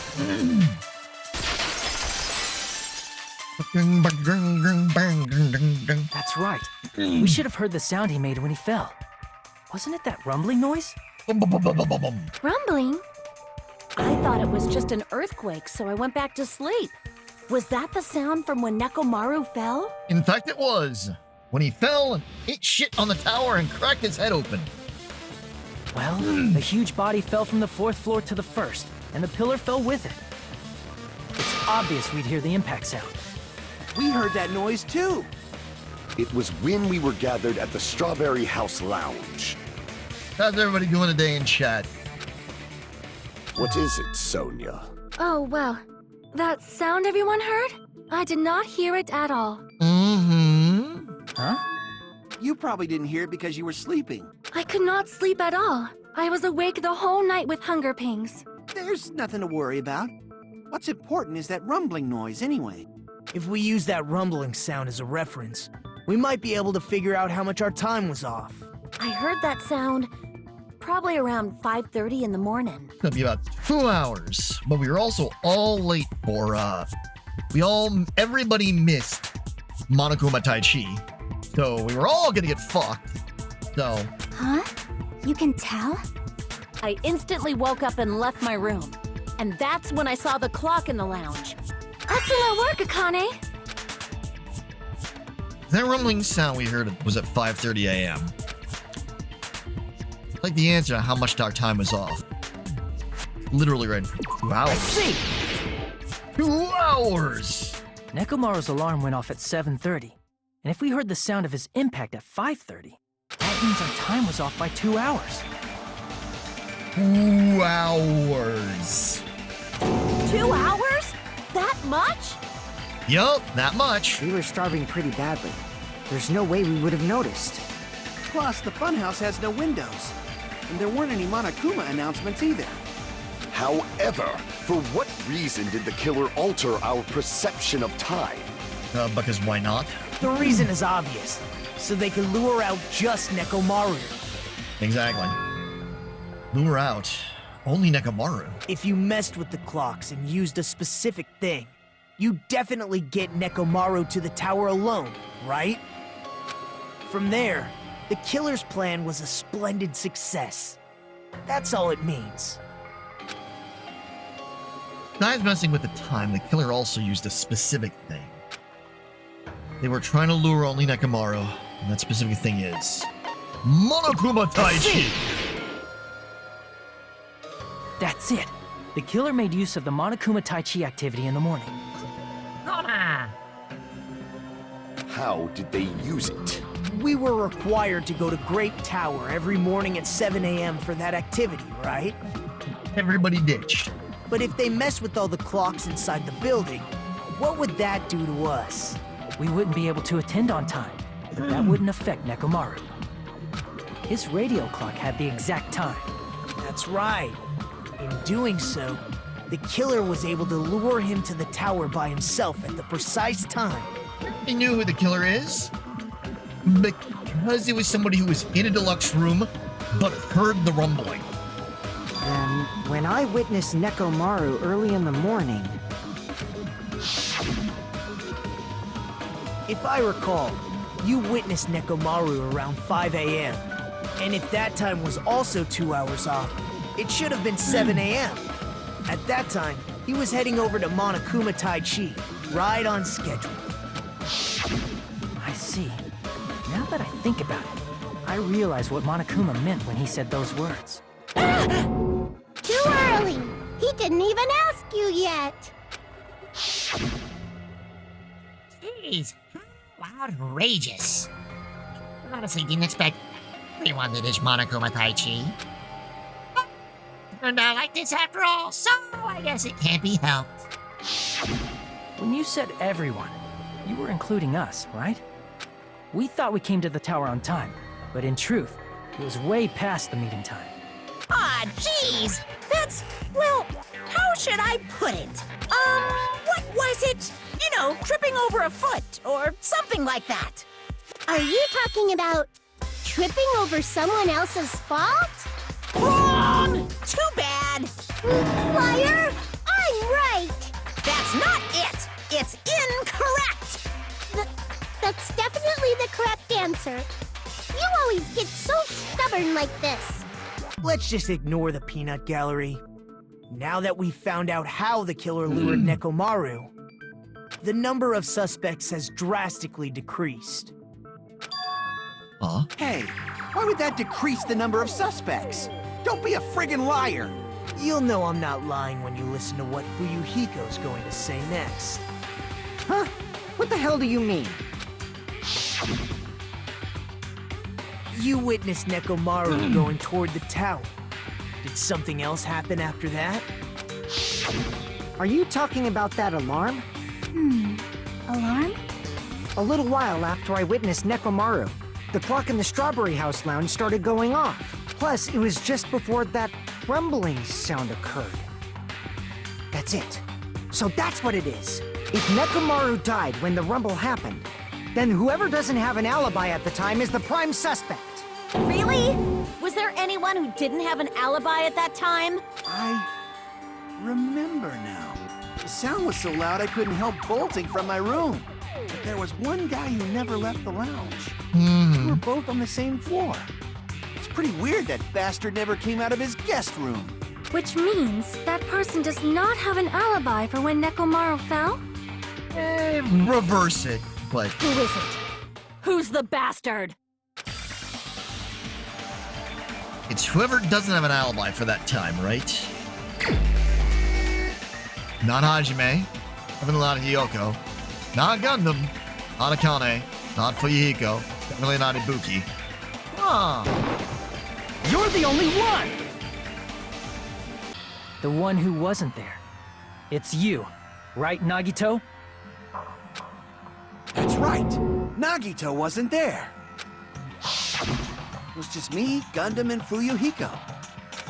But You didn't come out, even though the alarm was going off like crazy. because he couldn't hear it in the deluxe room, because just like Sonia couldn't hear it in the deluxe room,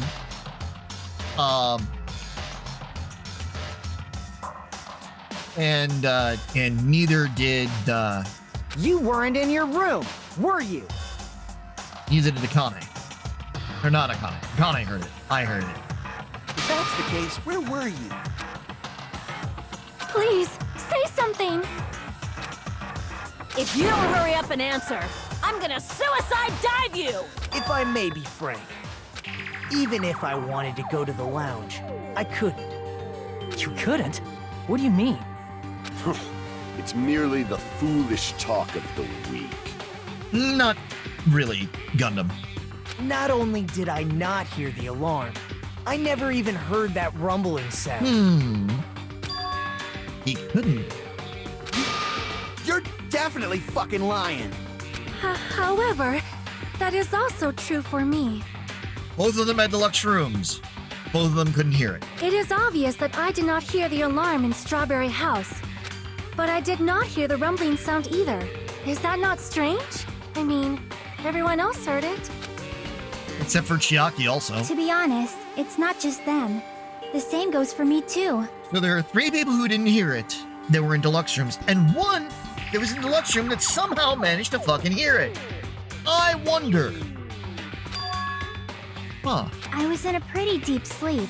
It's So I not thought matching up. that's why I couldn't hear it, but it wasn't that. I probably couldn't hear it at all. Couldn't hear it? What does that mean? You still don't know. Think about what the 3 of us who didn't hear a sound have in common, and I'm sure you'll figure it out. The only people who didn't hear the rumbling noise were Nagito, Sonia, and Chiaki. The secret is what these 3 have in common. Could this also be the secret that points to the killer? Hangman's Gambit.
Deluxe rooms! I got it! Secret tunnel, secret tunnel. Nagito, Sonia, and Chiaki, the three of you were staying in deluxe rooms, right? If I recall, the deluxe rooms are... Soundproof. They're divided up by quality grade. Room is soundproof and has excellent air insulation. The room has so-so insulation, but it's still pretty decent. Primary room has severe airflow and draft problems. The reason we could not hear the rumbling noise... That's right. It was because the deluxe rooms have superior sound insulation. You actually noticed that. Nice catch, Hajime. Are you using your ultimate reserve corps student talent? Shut up, Nagito. Stop being an elitist asshole. I've helped figure out everything up until now when nobody else fucking knew that I didn't have an ultimate ability. Stop being an asshole. Now then, you guys must understand by now, right? The true identity of Nekomaru's killer. Oh, hold on a sec. Why does that lead to who the killer is? Why? Well, that fact just now is a very important clue and a decisive factor in identifying the killer. Decisive factor?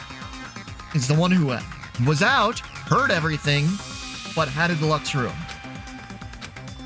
Somehow I feel like I understand what Nagito means. Killer among us. The killer who murdered Nekomaru. Nope. Nope. Yep. You're the only one! Gundam, there's something I want to ask you. When the alarm rang at the Strawberry House Lounge, you rushed over there too, right? What's wrong with that? If the bell of catastrophe rings throughout the night, it is the universe's providence to stop it. Why were you able to hear it? You had a deluxe room, which was soundproofed, you dipshit. Hear what? I mean, you were also staying in a deluxe room, right? Duh. Nagito was staying in a deluxe room in the same house on the same floor, and he couldn't even hear it. So why were you able to hear that alarm? Now that you mention it... Gundam? There is only one possibility. You weren't in your room at the time. That's why, even though you were staying in a deluxe room, you still went to the lounge. Am I right? Gundam, you have some sort of explanation, right? Gundam probably couldn't return to his room because of Fuyuhiko. Me? After you saw Nekomaru heading to the tower, you stayed at the lounge for a while. Am I correct? Until the moment that alarm started ringing, right? If you were in the lounge for that long, the killer who had left earlier obviously wouldn't be able to go back. Bungangang! Even though Nekomaru's murder was a death trap that utilized the alarm in his chest, the killer still needed to prepare the murder in advance.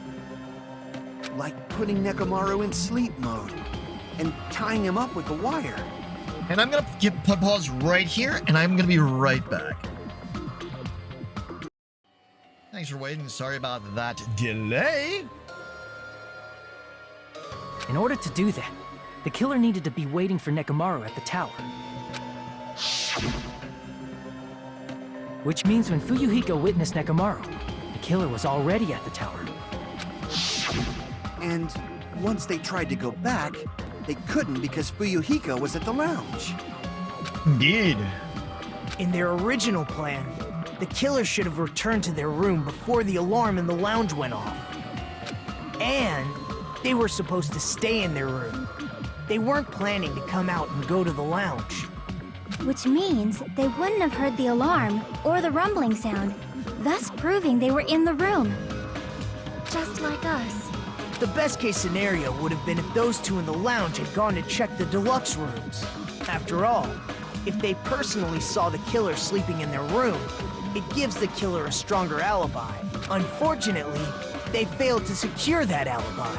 Because I was in the lounge. You prevented their alibi. So the killer couldn't go back to their room, and ended up hearing the lounge's alarm. Hey, what are you doing? Raucousness. It's louder than the supreme ruler of the Netherworld bellowing for a sacrifice. Not gonna making all that noise so suddenly. But why'd you come out? You should have hid till the excitement died down. If Gundam tried to hide, and if those two went to his room to check on him, he would have been found out. That would have been the worst possible outcome. That's why he couldn't just stay hidden. If those two had just checked the deluxe rooms as planned, that would have been ideal, but how ironic. The moment Fuyuhiko set foot in the lounge, your plan was doomed. Doomed! Doom! Gundam, please, can you at least say something? Answer me this. Including myself in my 4 dark devas of destruction, how many ears do we possess? Doesn't matter, but the answer is 10. The answer is 10. That's right, I possess 10 ears. No. That means I have 5 times the hearing of a normal human. The soundproof system here may as well not exist. It's a lie. Is that your argument? You bastard! Do you understand the situation you're in right now? Do not panic. The truth shall now commence. At the time, I left my room to go to the bathroom. By coincidence, I heard the alarm. That's right. That's all it was. The world is always so simple. Are you saying it was just a coincidence? Isn't that timing a little too perfect? And yet, I'm being suspected by all of you. It seems it was actually horrible timing on my part. I see. You're still holding out. The arrogance, the sheer arrogance of both of them, Nagito and Gundam. Well, you don't have to admit it. We're going to decide who the killer is with the majority vote anyway. Bum bum bum. So, why don't we just go ahead and start voting?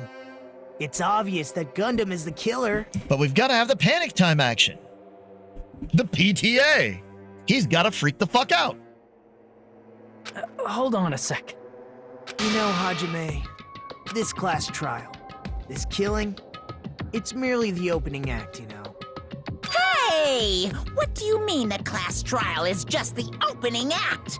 Perhaps I should say, it's just a farce. Just a boring farce. So boring, so stressful.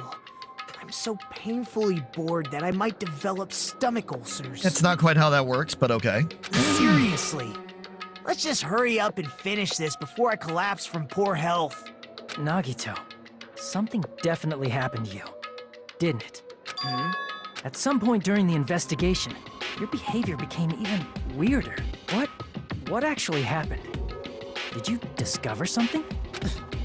Well, let's just leave that fun for later. And finish this opening act already. Hey, DJ, good to see you. Hopefully you're having a good day. You said opening act again! Please hold on! We have yet to hear Gundam's rebuttal! But he's completely shut up. Perhaps he can't argue anymore. Gundam!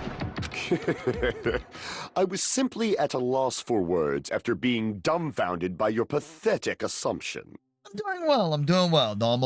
We're nearing the end of the class trial. Once we have the execution and we get on to the next chapter, I'll be moving on to some rivals, so that's gonna be pretty cool. In fact, I shall deny the very basis. Your assumption has been wrong since the beginning. Since the beginning? Based on your assumption, Beginning of the begin. I hung Nekomaru from the 4th floor of the tower and made the floor descend to the 1st floor. From there, after returning to Strawberry House, I was present when the alarm at the lounge went off, correct? I mean, it's true. Although going to and fro is busy enough as it is, how would I be able to travel between both houses anyway? I see. The contact elevator was broken.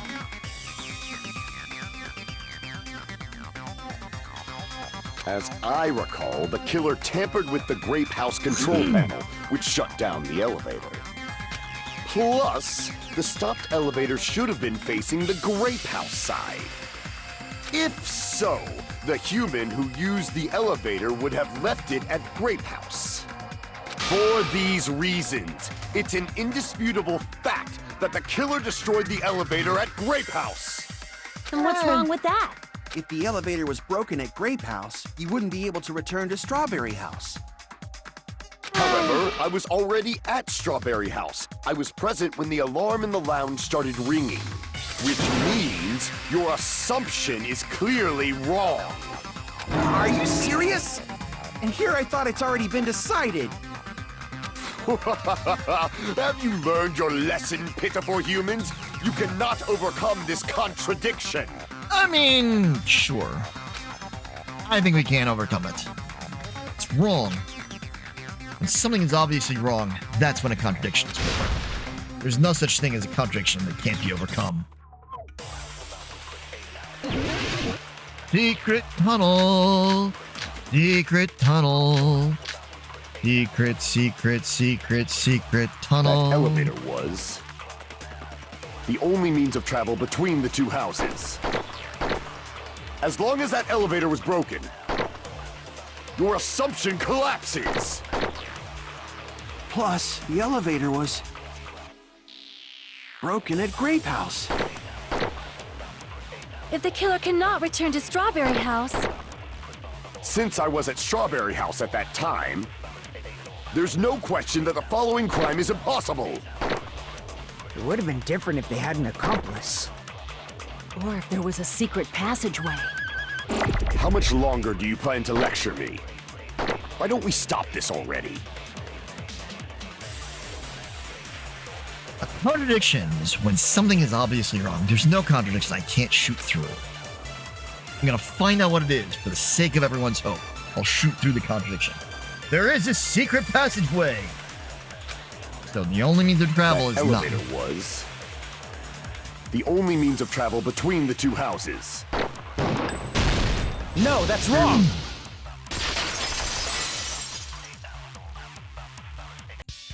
No, there should have been another way to move between the two houses without the elevator.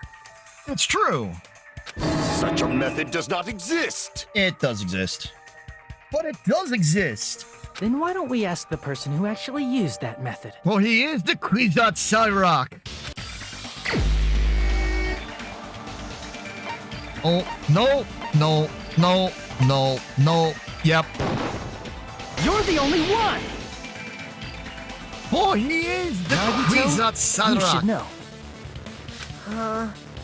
What are you talking about? Don't play dumb. You appeared so suddenly that one time because you used that method, right? Nagito, why are you here? Because I showed up.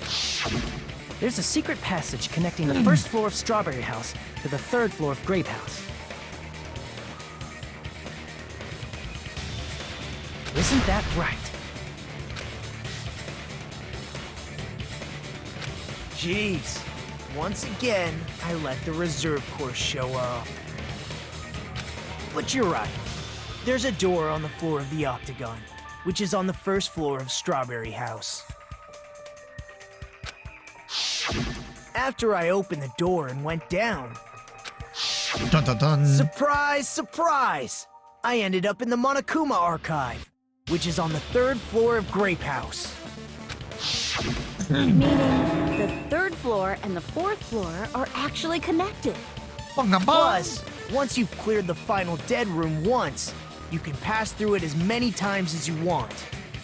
And that's how it's the ultimate weapon. If they used that secret passage, they could have gone between the two houses as much as they wanted.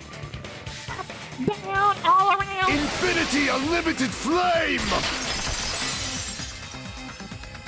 However, what if the killer was unaware of the existence of the final dead room? Everyone knew about the final dead room, you dipshit. There's no way they didn't know. That is merely an illusion you have fabricated from your own suspicion. If you value your life, you should stop with your scrutiny. There's no way I can stop. What did you say? Don't make me angry. You wouldn't like me when I'm angry. Gundam, you're not the Hulk.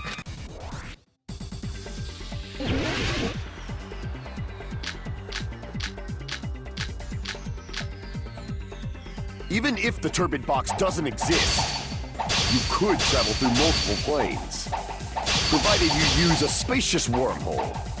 However, how frail I say! Your decayed illusion. Shall I feed you to the progeny of vile deities? This argument is exhausting. Just listening to it makes me tired. And is skillfully cut back against his words so he doesn't outpace me. Even if the turbid box doesn't exist, you could travel through multiple planes, provided you use a spacious wormhole.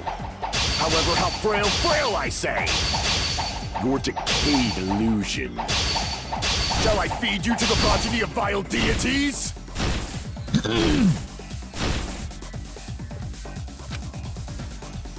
Even if the turbid box doesn't exist, you could travel through multiple planes, provided you use a spacious wormhole. However, how frail I say! Your decayed illusion. Shall I feed you to the progeny of vile deities?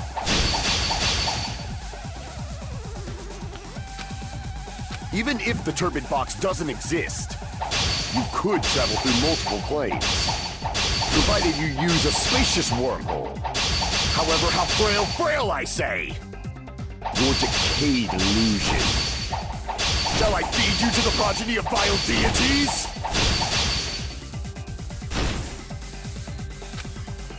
Even if the turbid box doesn't exist, you could travel through multiple planes, provided you use a spacious wormhole. However, how frail I say! Your decayed illusion. Shall I feed you to the progeny of vile deities? Come on! Even if the turbid box doesn't exist, you could travel through multiple planes, provided you use a spacious wormhole. However, how frail I say! Your decayed illusion. Shall I feed you to the progeny of vile deities?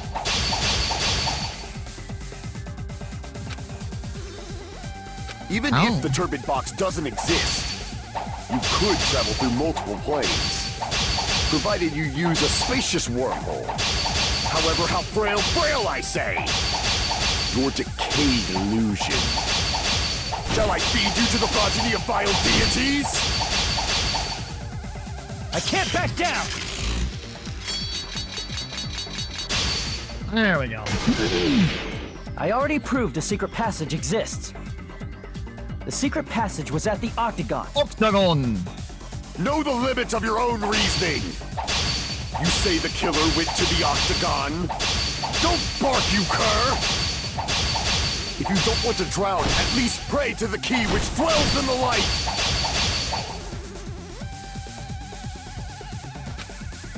Okay.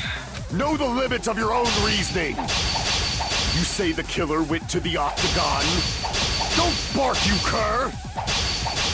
If you don't want to drown in the maelstrom of... Allow me to cut through those words! The wire used to string up Nekomaru's body. The hammer that looked like the weapon. And the chain on the door in the tower. Those are all the items that weren't in Funhouse. Where did the killer obtain them? The only place I can think of is the octagon. Octagon. There were various weapons and tools there. I'm pretty sure I saw stuff like wires, hammers, and chains too. Hammer. Since those items were used in the crime, there's no doubt that the killer went to the octagon. Octagon. If that's the case, they obviously know about the secret passage too, right? Secret passage. Secret passage. Secret passage. It seems this is the end. Normally, we'd end up listening to Hajime lecture us with a very long summary of the case. But there's no reason to waste any more time on this opening act. So I'm going to end this right now. Shut up, Nagito. Hey, what do you... First of all, You're not so much better by messing than with all me. the clocks in the building, Gundam tried to lure only Nekomaru. The elevator was probably broken by that point. Thanks to that, Nekomaru wasn't able to go to Grape Tower, which was supposed to be the meetup point. So he tried going over to Strawberry Tower, just like we did when we found out the elevator was broken. Well, it's obvious he'd attempt that. At that time, we didn't know the two towers were the exact same place. Also, the button in Strawberry Hall wasn't broken, so he was easily able to enter Strawberry Tower. But surprise! Gundam was waiting for Nekomaru's arrival. Hold on. If Nekomaru didn't go to Strawberry Tower, what would the killer have done then? Their plan was a balancing act of uncertainties. But even if they failed, they probably wouldn't have minded. They can just greet everyone the next morning as if nothing happened, and come up with a different plan. And without such a risky plan, they wouldn't have been able to lure him at all. I'm going to continue summarizing the case, okay? Through this, Gundam successfully lured Nekomaru to Strawberry Tower. There's no way he could fight head-on with the robotic Nekomaru. So by pressing the goodnight button, he rendered Nekomaru powerless without fighting him. Hold on! You... What did you just say? That I didn't battle? No. What's wrong with that? Don't mess with me! Don't mess with me! I cannot ignore those words! Dude, you're a breeder of animals. You aren't a fighter. You aren't some mythical fighter thing. Why are you angry all of a sudden? You fools do not understand! You don't understand at all! Ha! You make me laugh! After all this time, you still don't understand anything at all! Anything at all!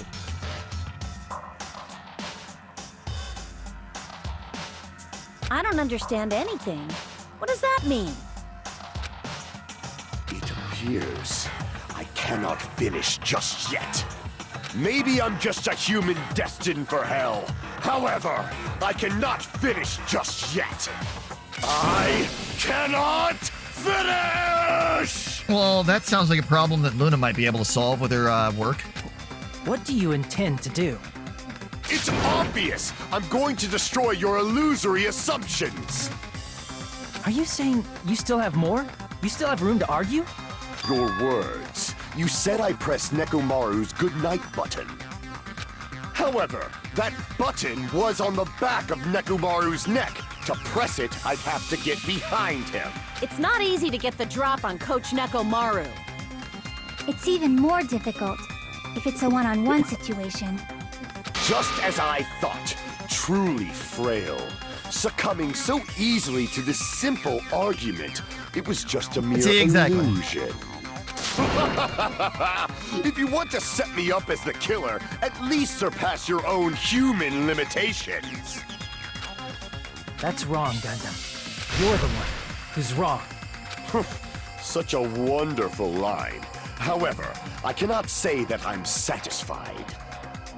Listen well. I shall teach you 2 tips for making someone admit their defeat. First, you must crush them with your own overwhelming power. And as for the other, you must provide a reason that will persuade that human. You have not fulfilled either of those yet. I guess you really don't want to admit it. Then, just as you requested, I'll provide an argument that'll leave you with no choice but to be persuaded.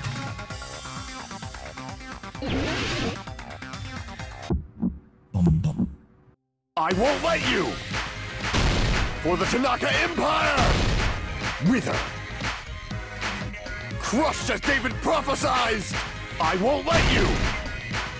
For the Tanaka Empire! Wither! Crushed as David prophesied! Show me the cadaver!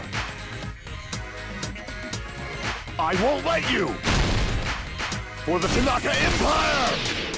Wither! Crushed as David prophesied! I won't let you! For the Tanaka Empire! Wither! Crushed as David prophesied! For the Tanaka Empire!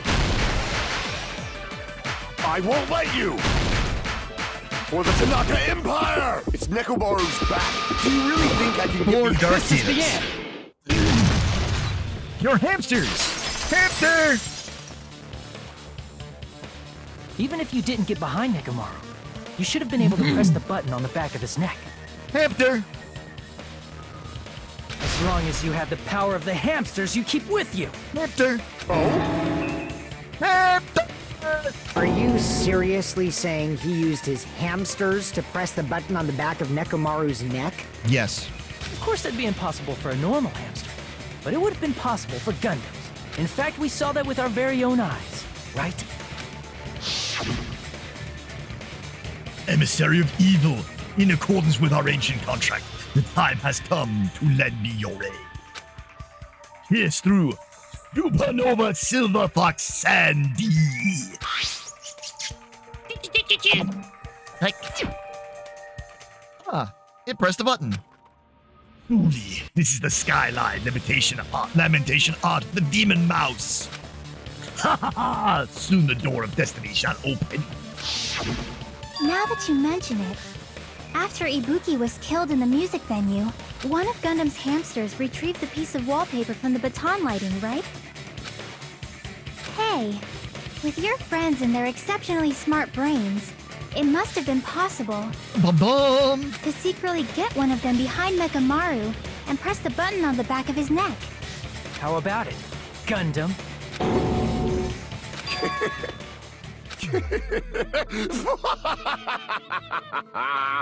Not just myself, but you actually brought up how splendid my subordinates are. I have no recourse but to admit it. Admit it? Did you say you admit it? oh, It appears I've obtained a one-way ticket to hell. uh-oh. Fine! Then you must trample me underfoot and advance. Victory can only be built upon a foundation of corpses. You cannot find peace without sacrifice anywhere. Now, trample this life. Trample it as though it were mere trash on the side of the road. Pull the curtain strings of this worthless performance with your own two hands. Closing argument. Let's see what we've got. They did what to the arm glock in Nekomaru's chest? Hamster pressed it.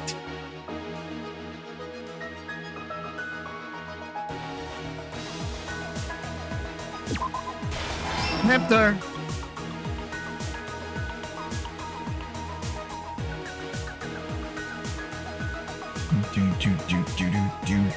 Do.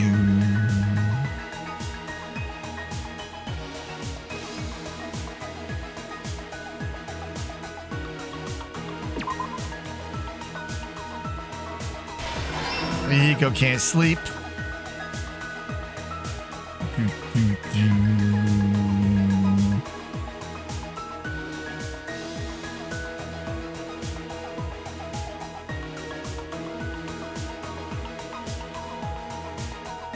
Dun, dun. They did what in the alarm in Nekomaru's chest?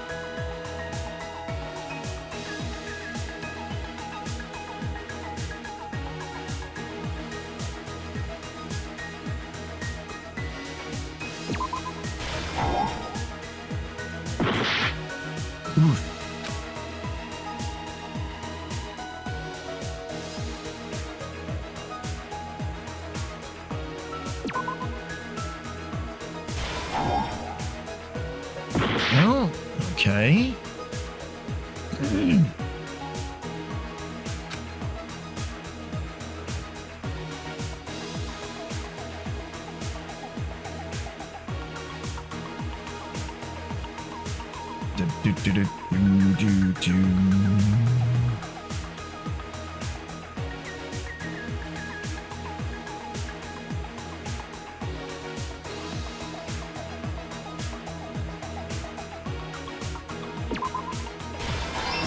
There we go.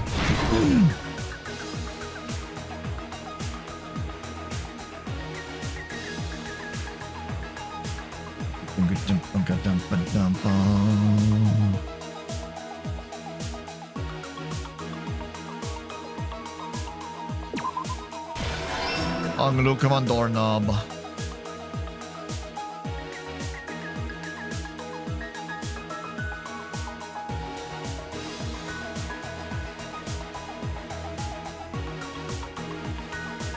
Loud noises!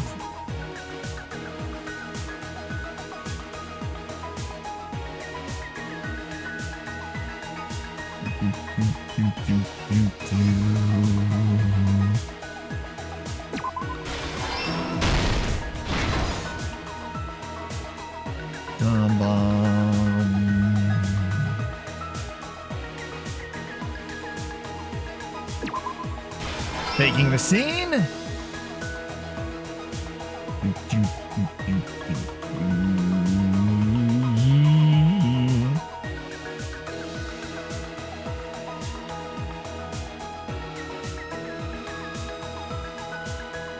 We get the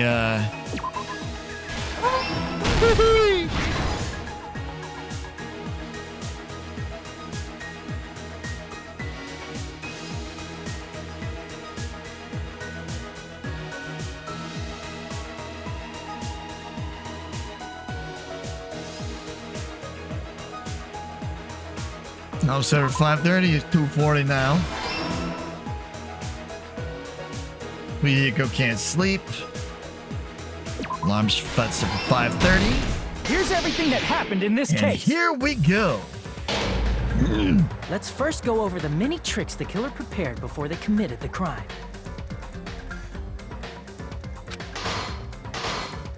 First, they destroyed the contact elevator. This separated Nagito and the others in Strawberry House from our group in Grape House. Dun dun dun. Next, they lured Nekomaru out by himself by turning back all the clocks in the funhouse by 2 hours. Additionally, in order to secure an alibi, the killer went to the Strawberry House lounge and set the wall clock's alarm to 5:30 a.m. After finishing their preparations, the killer went to Strawberry Tower with the necessary tools in hand. They obtained these tools from the Octagon, which you can enter once you clear the final dead room. Octagon. This means the killer discovered the secret of the funhouse faster than That anybody is else. a very like Gundam like coded stance to me. That secret being, Strawberry House and Grape House are actually the same building. On the morning of the incident, Nekomaru woke up and headed over to Grape Tower for a specific reason.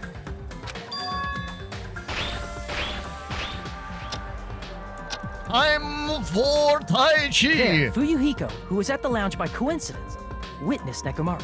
According to Fuyuhiko's testimony, that was around 5 a.m., but by that point, the killer had already messed with our perception of time. Time is a flat circle. In actuality, Fuyuhiko witnessed Nekomaru at 7 a.m. That's also the same time Monokuma Tai Chi begins. Nekomaru went to Grape Tower to participate in that.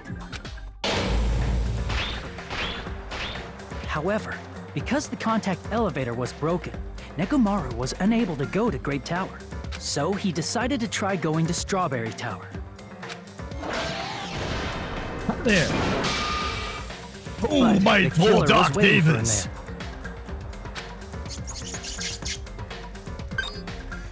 With the power of hamsters, they were able to There. press the good night button on the back of Nekomaru's neck.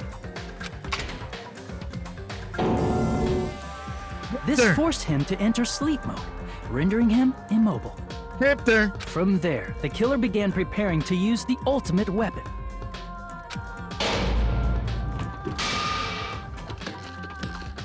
First, they set the alarm in Nekomaru's chest to 7:30 a.m. so he'd wake up. Hamster dance. Then they tied him up with a metal wire, tied the tip of the wire into a loop, and hung it on the doorknob.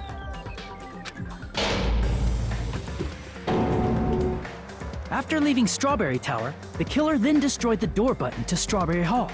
They did this to keep us from entering Strawberry Tower, and to keep us from discovering the secret of the building's structure that they used to kill Nekomaru.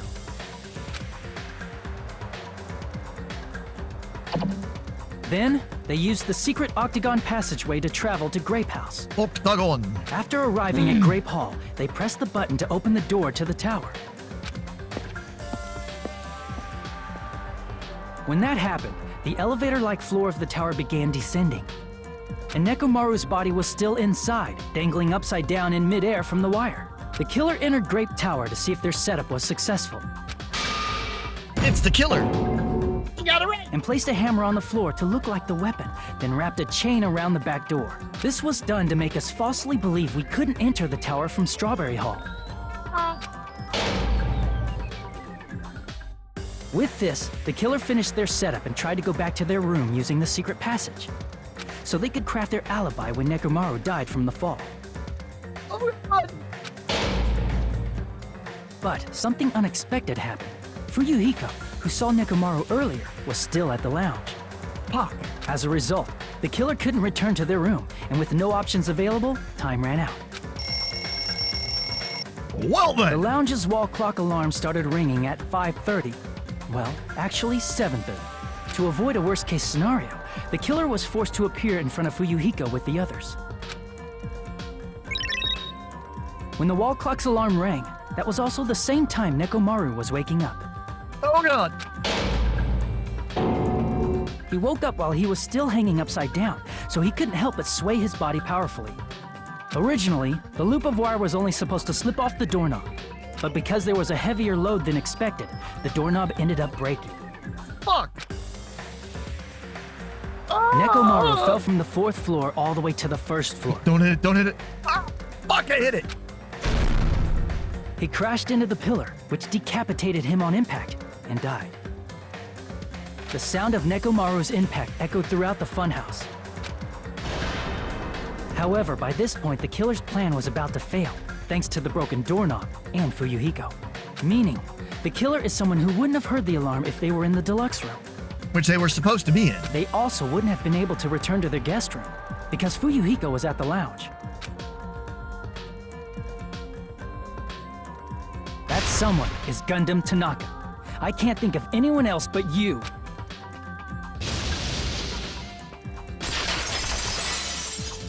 Complete. Splendid. That was splendid. For a mere human, you did quite well. Stop. Stop it already. Stop using weird words to avoid the truth. I'll friggin' kill you myself! I cannot believe it. I just cannot believe. Yeah, Sonia, your boy toy Nekomaru? was the I murderer. cannot believe something like that. And he was gonna leave you behind, because You if he's don't successful, wish to you were gonna forgive die. me, do you feel regret? Then finish it! Cast your impure votes for Gundam Tanaka! Gundam My Tanaka. beloved, deadly foes, let the voting time begin!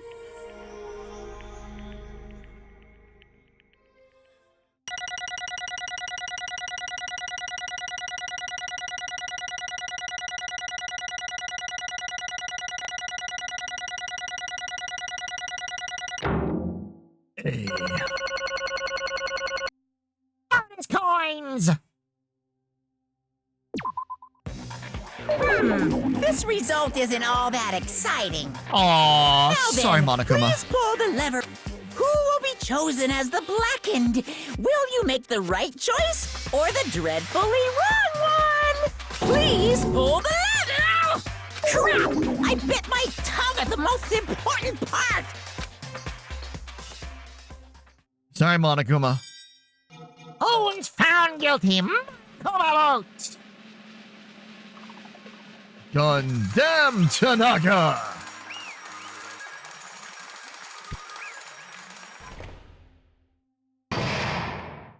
class trial end. All rise.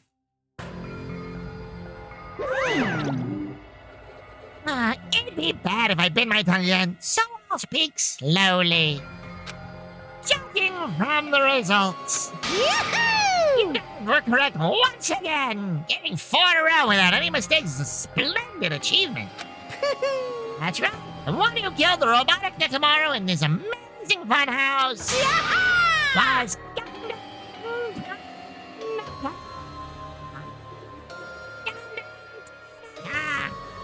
Nice! Yay! I said all that without biting my tongue. Now then, Now that we've decided who the killer is, let's do the execution already and get this over with. Hold on. Sure, the class trial is finished, but that doesn't mean the incident is over. We can't finish yet until we hear it from Gundam. jeez. No matter what he says, it won't change a thing. Well, I have no right to stop you either, so do whatever you like. Fall, my tears. Why do you want to talk to one who is lost? The loser merely leaves. It would just be unnecessary for me to say something. Listen well. What I would like to say, but for honor's sake, I shall correct one thing. Correct. How pitiful. You guys said I made Nekomaru powerless without fighting him. That, however, is a great mistake. Huh? Fine. Nekomaru did fight. That is no mistake. Because he fought, he lost and died. Damn it! Lost and died? This, too, must be the will of causality. If he was just trying to cling to life, there are many ways he could have done so. However, he did not allow that. You. What do you mean? Explain. Fine then. Then I shall reveal it all. Let's make history. Within the final dead room, I discovered the secret of the fun house. And I devised a killing plan utilizing that secret. By tampering with all the clocks in the building, I succeeded in luring Nekomaru to the tower. And this is what happened.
Nekomaru and I were alone in the tower, standing face to face with one another. I should say I expected as much from Nekomaru. He sensed my subtle killing intent and instantly understood the situation. And we had ourselves a stare down. In that situation, if he wanted to run away, it would have been easy for him to do so. He could have run away or even called for help. But he did not turn his back to me. Instead, he chose a fight that risked life and death. That is... A fight that risked life and death? Let me tell you this. He was serious too. He gave it his all to try to kill me. Huh?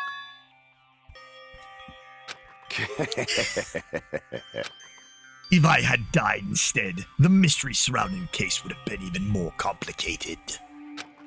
You would never know why I, the victim, went to the tower by myself. I can see it! Nobody would know that the victim, me, was actually the one who planned the whole thing. Could it be? Nekomaru really did that?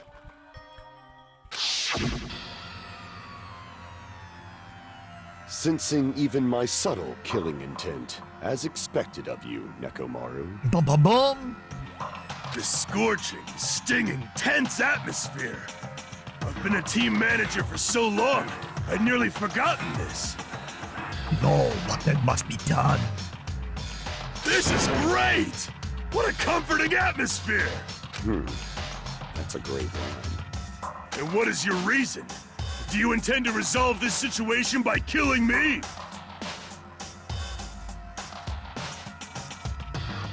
That's true, KF. That is true. Gundam actually succeeded. I am the Warlock, Gundam Tanaka. Heroes, Lords of Darkness, and even the gods themselves flee from me. I need not cling to any trivial reason. I'm simply going to kill you because your very existence is an annoyance. You'll drench your soul with evil until the bitter end, huh? Till the bitter Splendid! end. Till the bitter end. So, anybody in chat know where the term bitter end comes from and what it relates to? In response to your spirit, I shall kill you with all of my might. I won't go easy on you. Don't even think about holding back. Don't waste your breath on cowardly tactics. Give me everything you got. Nekomaru need die. Your blood will drench the foundation of my empire. So, useless facts from Raven. The bitter end is the frayed end of a rope.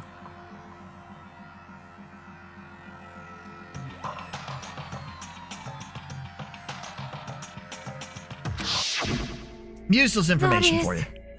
Why? Why did you fight? We are all friends. Why couldn't you stop this? You know, both sides agreed it was still wrong. I will not argue. I have no intention of forcing my values upon you. Let me tell you this. However, I must say this. What is the point of living if you are just waiting until you finally die? Until you finally die. You weakling! There's nothing more courageous about that. There's nothing courageous about that. It is about abandonment, a mere feeling of resignation.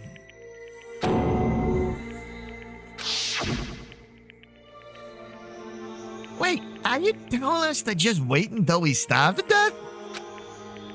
I'd rather have that happen to us than have our friends kill each other. Huh? You mean that you'd rather die?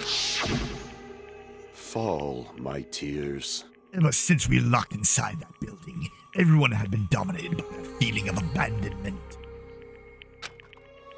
However, nothing is born from resignation. That is simply a reason to give up.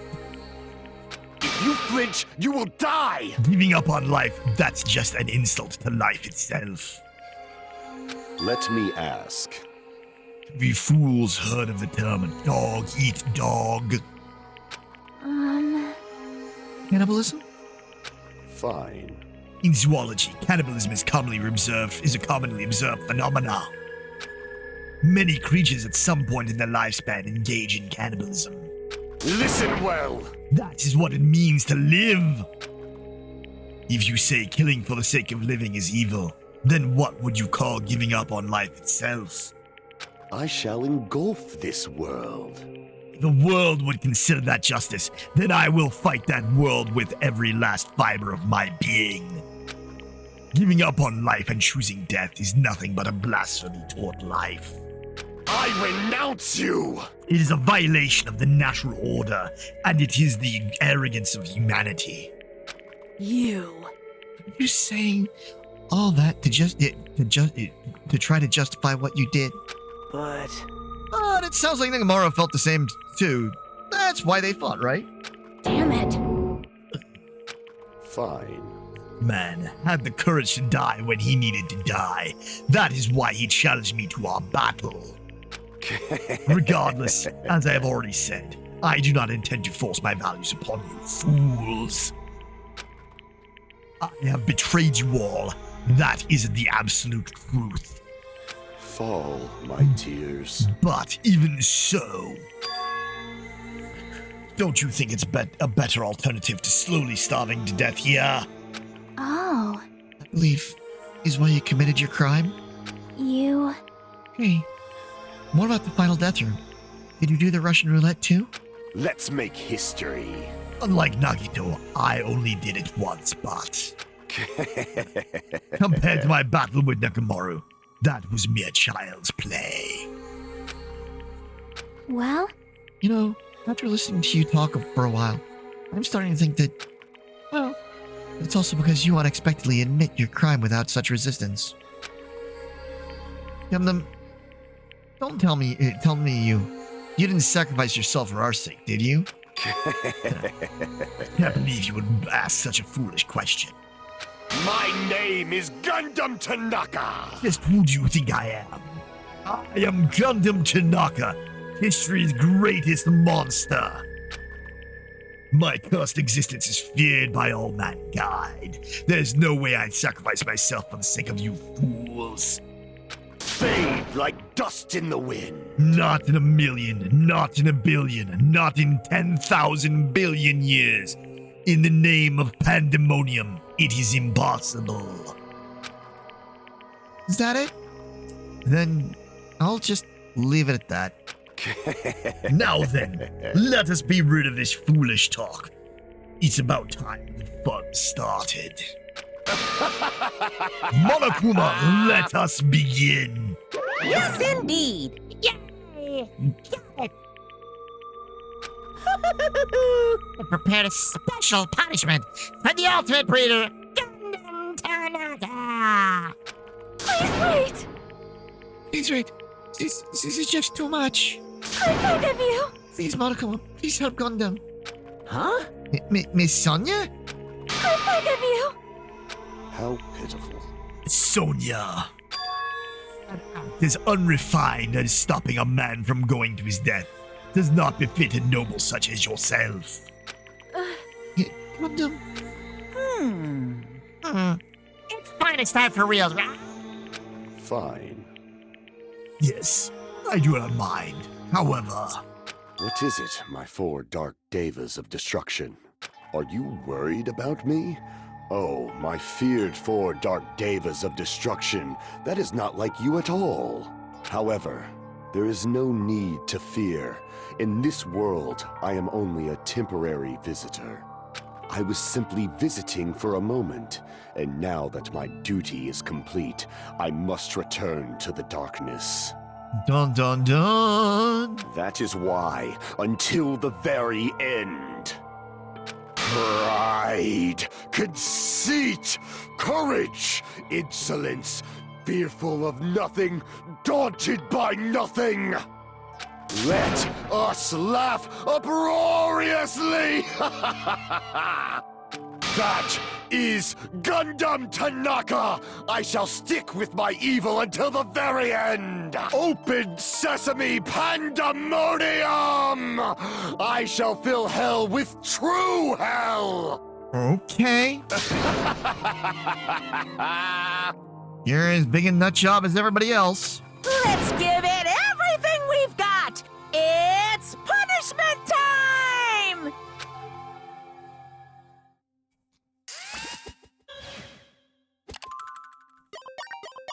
game over. Gundam has been found guilty! Time for the punishment!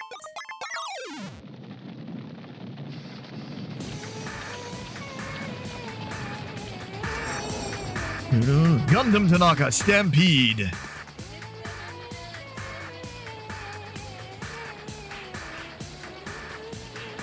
The hamster's cowering. Put to the side so Gundam can face his own punishment alone.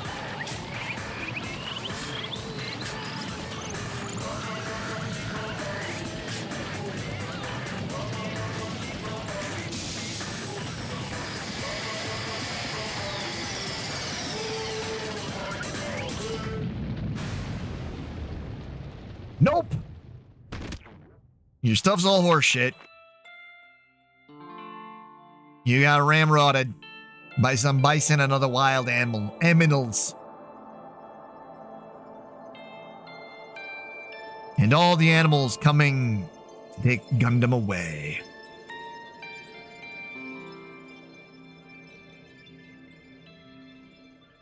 Kitties, doggies, bunnies.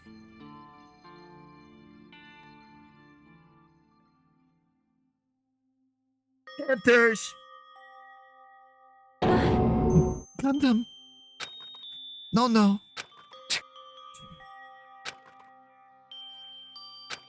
Even after Gundam is gone, the spirit of his parting words still lingered deep in our chests. Don't give up on life. Did I misunderstand what he meant? Then what's the right thing to do? I don't know. No matter how much I think about it, I don't know if I'll ever be able to answer that. Damn it. Damn it. I'm so pissed off. I need to throw something. Damn it! You all spent so much time worrying about each other, and thanks to that, things ended up like this.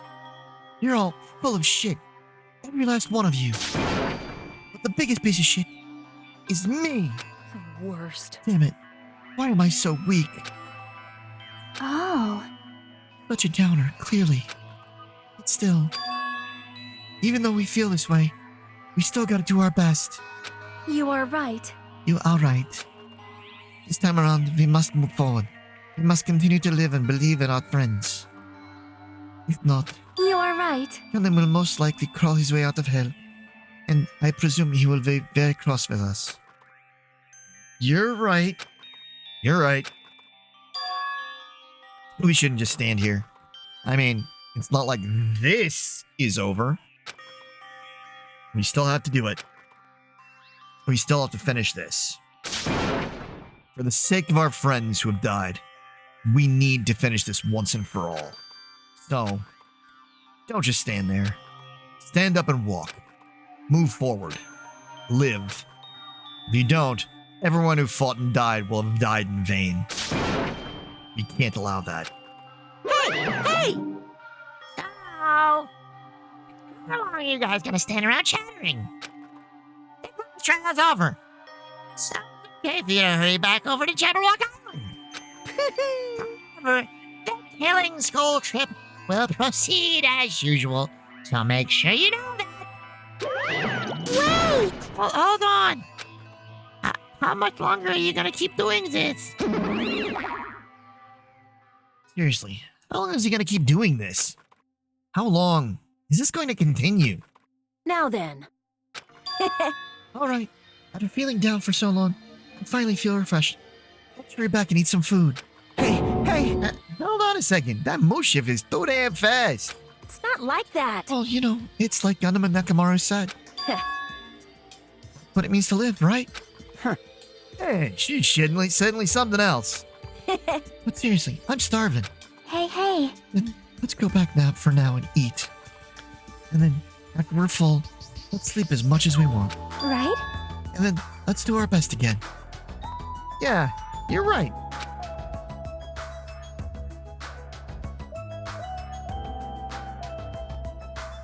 Your incorrect guess for the black in this chapter was Gundam. Okay. With this, the class trials come to an end, and once again, we return to Jabberwock Island. The size of our group has definitely diminished. But despite that, even if it was just the rest of us, we did our best to stay upbeat and have fun together. Of course, our optimism was only superficial. But at that moment, we were able to forget about the dark despair looming before us.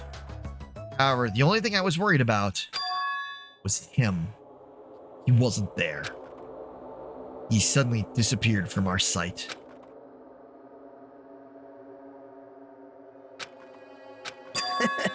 Yep, I'm definitely lucky.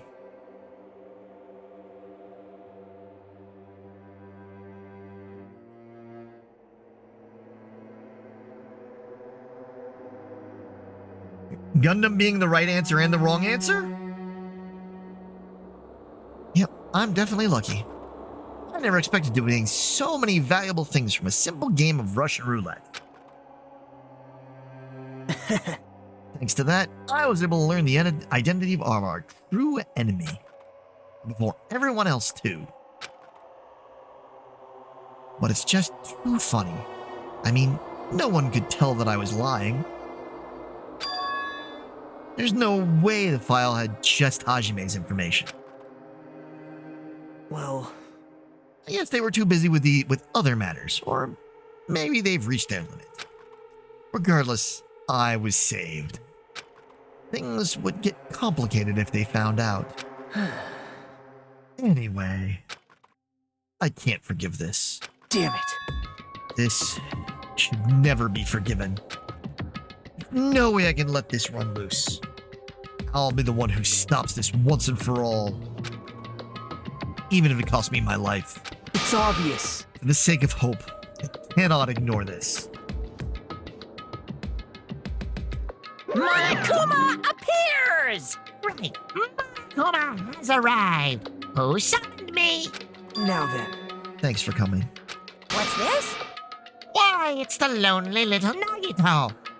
You were all alone tonight, too. What's the matter? So, what's up? Your face looks scary. I see, so you can tell.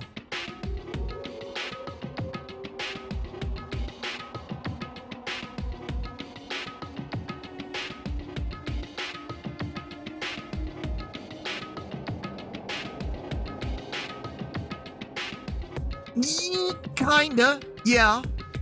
I can see that. Perhaps you found out who the traitor is. You know me well, Well, is what I'd like to say, but unfortunately I haven't learned that yet.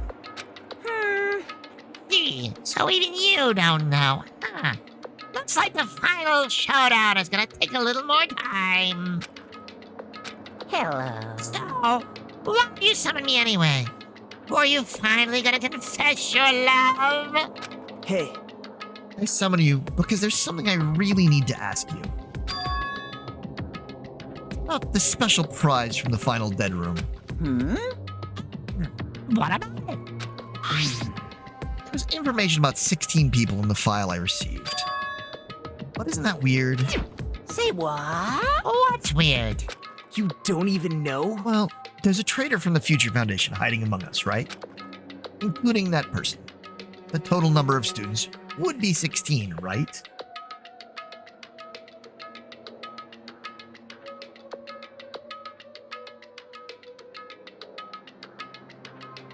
Yeah. Yeah, definitely. Isn't that right? In that first trial in the first case in V3, correct? But this file contains documents that were created at Hope Seek Academy, right? Of course. That's right. I just reused the stuff that the former headmaster spent a lot of time making. But If this file even contains information about the traitor, was that person also a former student of Hope Seek Academy? Who knows? One day. hey, Could it be? Is this your doing? Did you slip false information into the file? Were you trying to keep us from learning the traitor's identity by obtaining this information? Yeah. What's wrong with that? If it's my job to heat things up, it's okay if I do something small like that, right? well, That's not my point. right? My point is, you already know who the traitor is. What's wrong with that? You're getting all riled up. You're splendidly correct when you say I knew who the traitor was all along. Not even though I know who it is. Why do you think I ignored it on purpose? It's just like Monomi after losing her magic stick. The traitor's existence means absolutely nothing to me. Their existence means nothing. Oh, No. Well, that's just how I feel. I'm sure you guys feel somewhat different. In and Scruffy. After all, that person is the evil future Foundation lackey who's putting you guys through this awful stuff. It's not entirely true. I didn't really come here to fight or anything like that. Instead, I came here to offer my cooperation, you know? Huh? Cooperation? Hey, Your purpose is to fill everyone on this island with despair, right? That's why you're intentionally letting the traitor do as they please, right? Yep. Yep.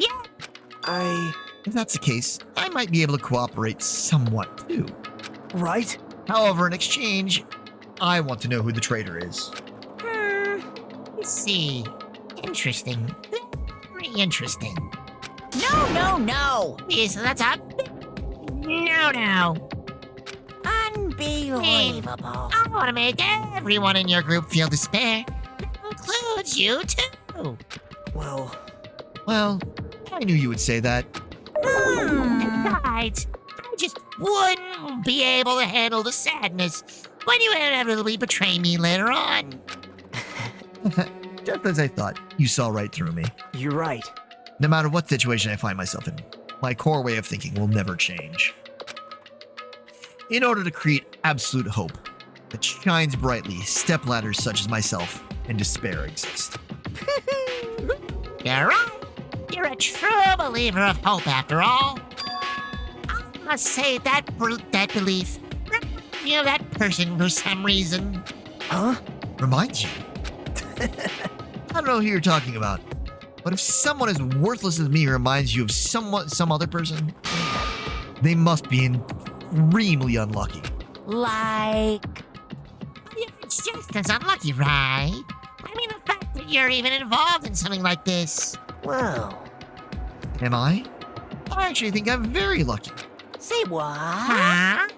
you don't know? Wouldn't you say that coming across this much despair is a rather rare opportunity? I can't rely on anyone on this island. That's why I have to be the one who does it. If I can eliminate despair from this island, I won't be a stepladder anymore. I'll become true hope. I'll become an existence that could even be called ultimate hope. The two of you are alike. You definitely remind me of him. Hey, Hey, there's one more thing I want to ask you. Huh. see? Who are you waiting for on this island? Huh? Looks like I'm right again. You're definitely waiting for someone on this island. Is the person you're waiting for already on this island? Hey, Well, answer my question. That's... If that's the case, if that person is already on this island, wouldn't that be exciting?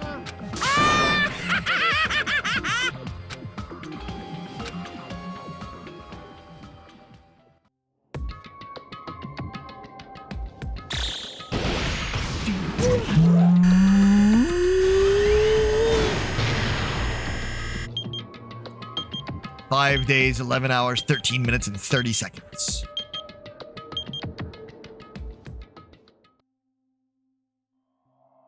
Chapter 4, Do Ultimate Robots Dream of Clockwork? End. An answer that would be answered in V3, since the Ultimate Robot is one of the students in that. To be continued.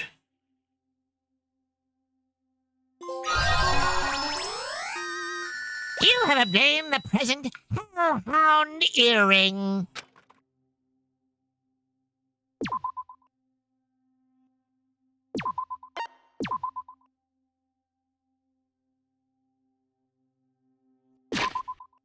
Anyway, we'll come back literally to this exact point on Monday.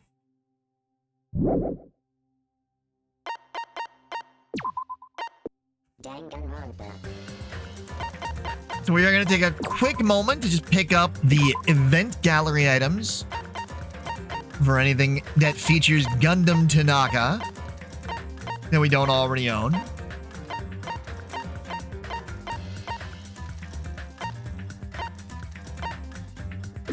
Gundam Tanaka.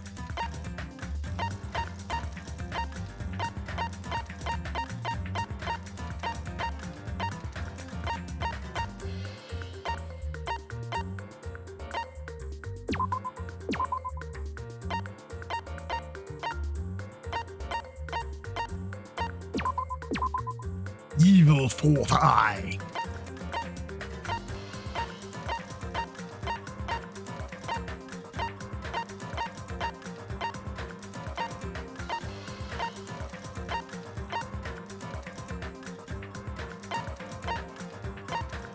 Bum bum bada bada bum bum bada bum bum bada bada bum bum bada bum bum bada bada bum bum bum bada bada bum bum bada bum for Yuhiko.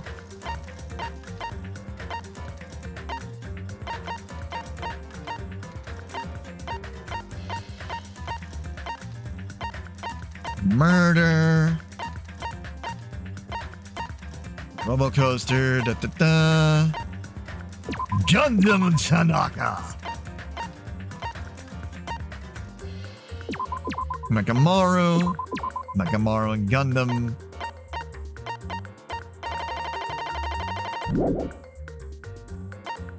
And then for the movie gallery, get the voting results and Gundam's execution.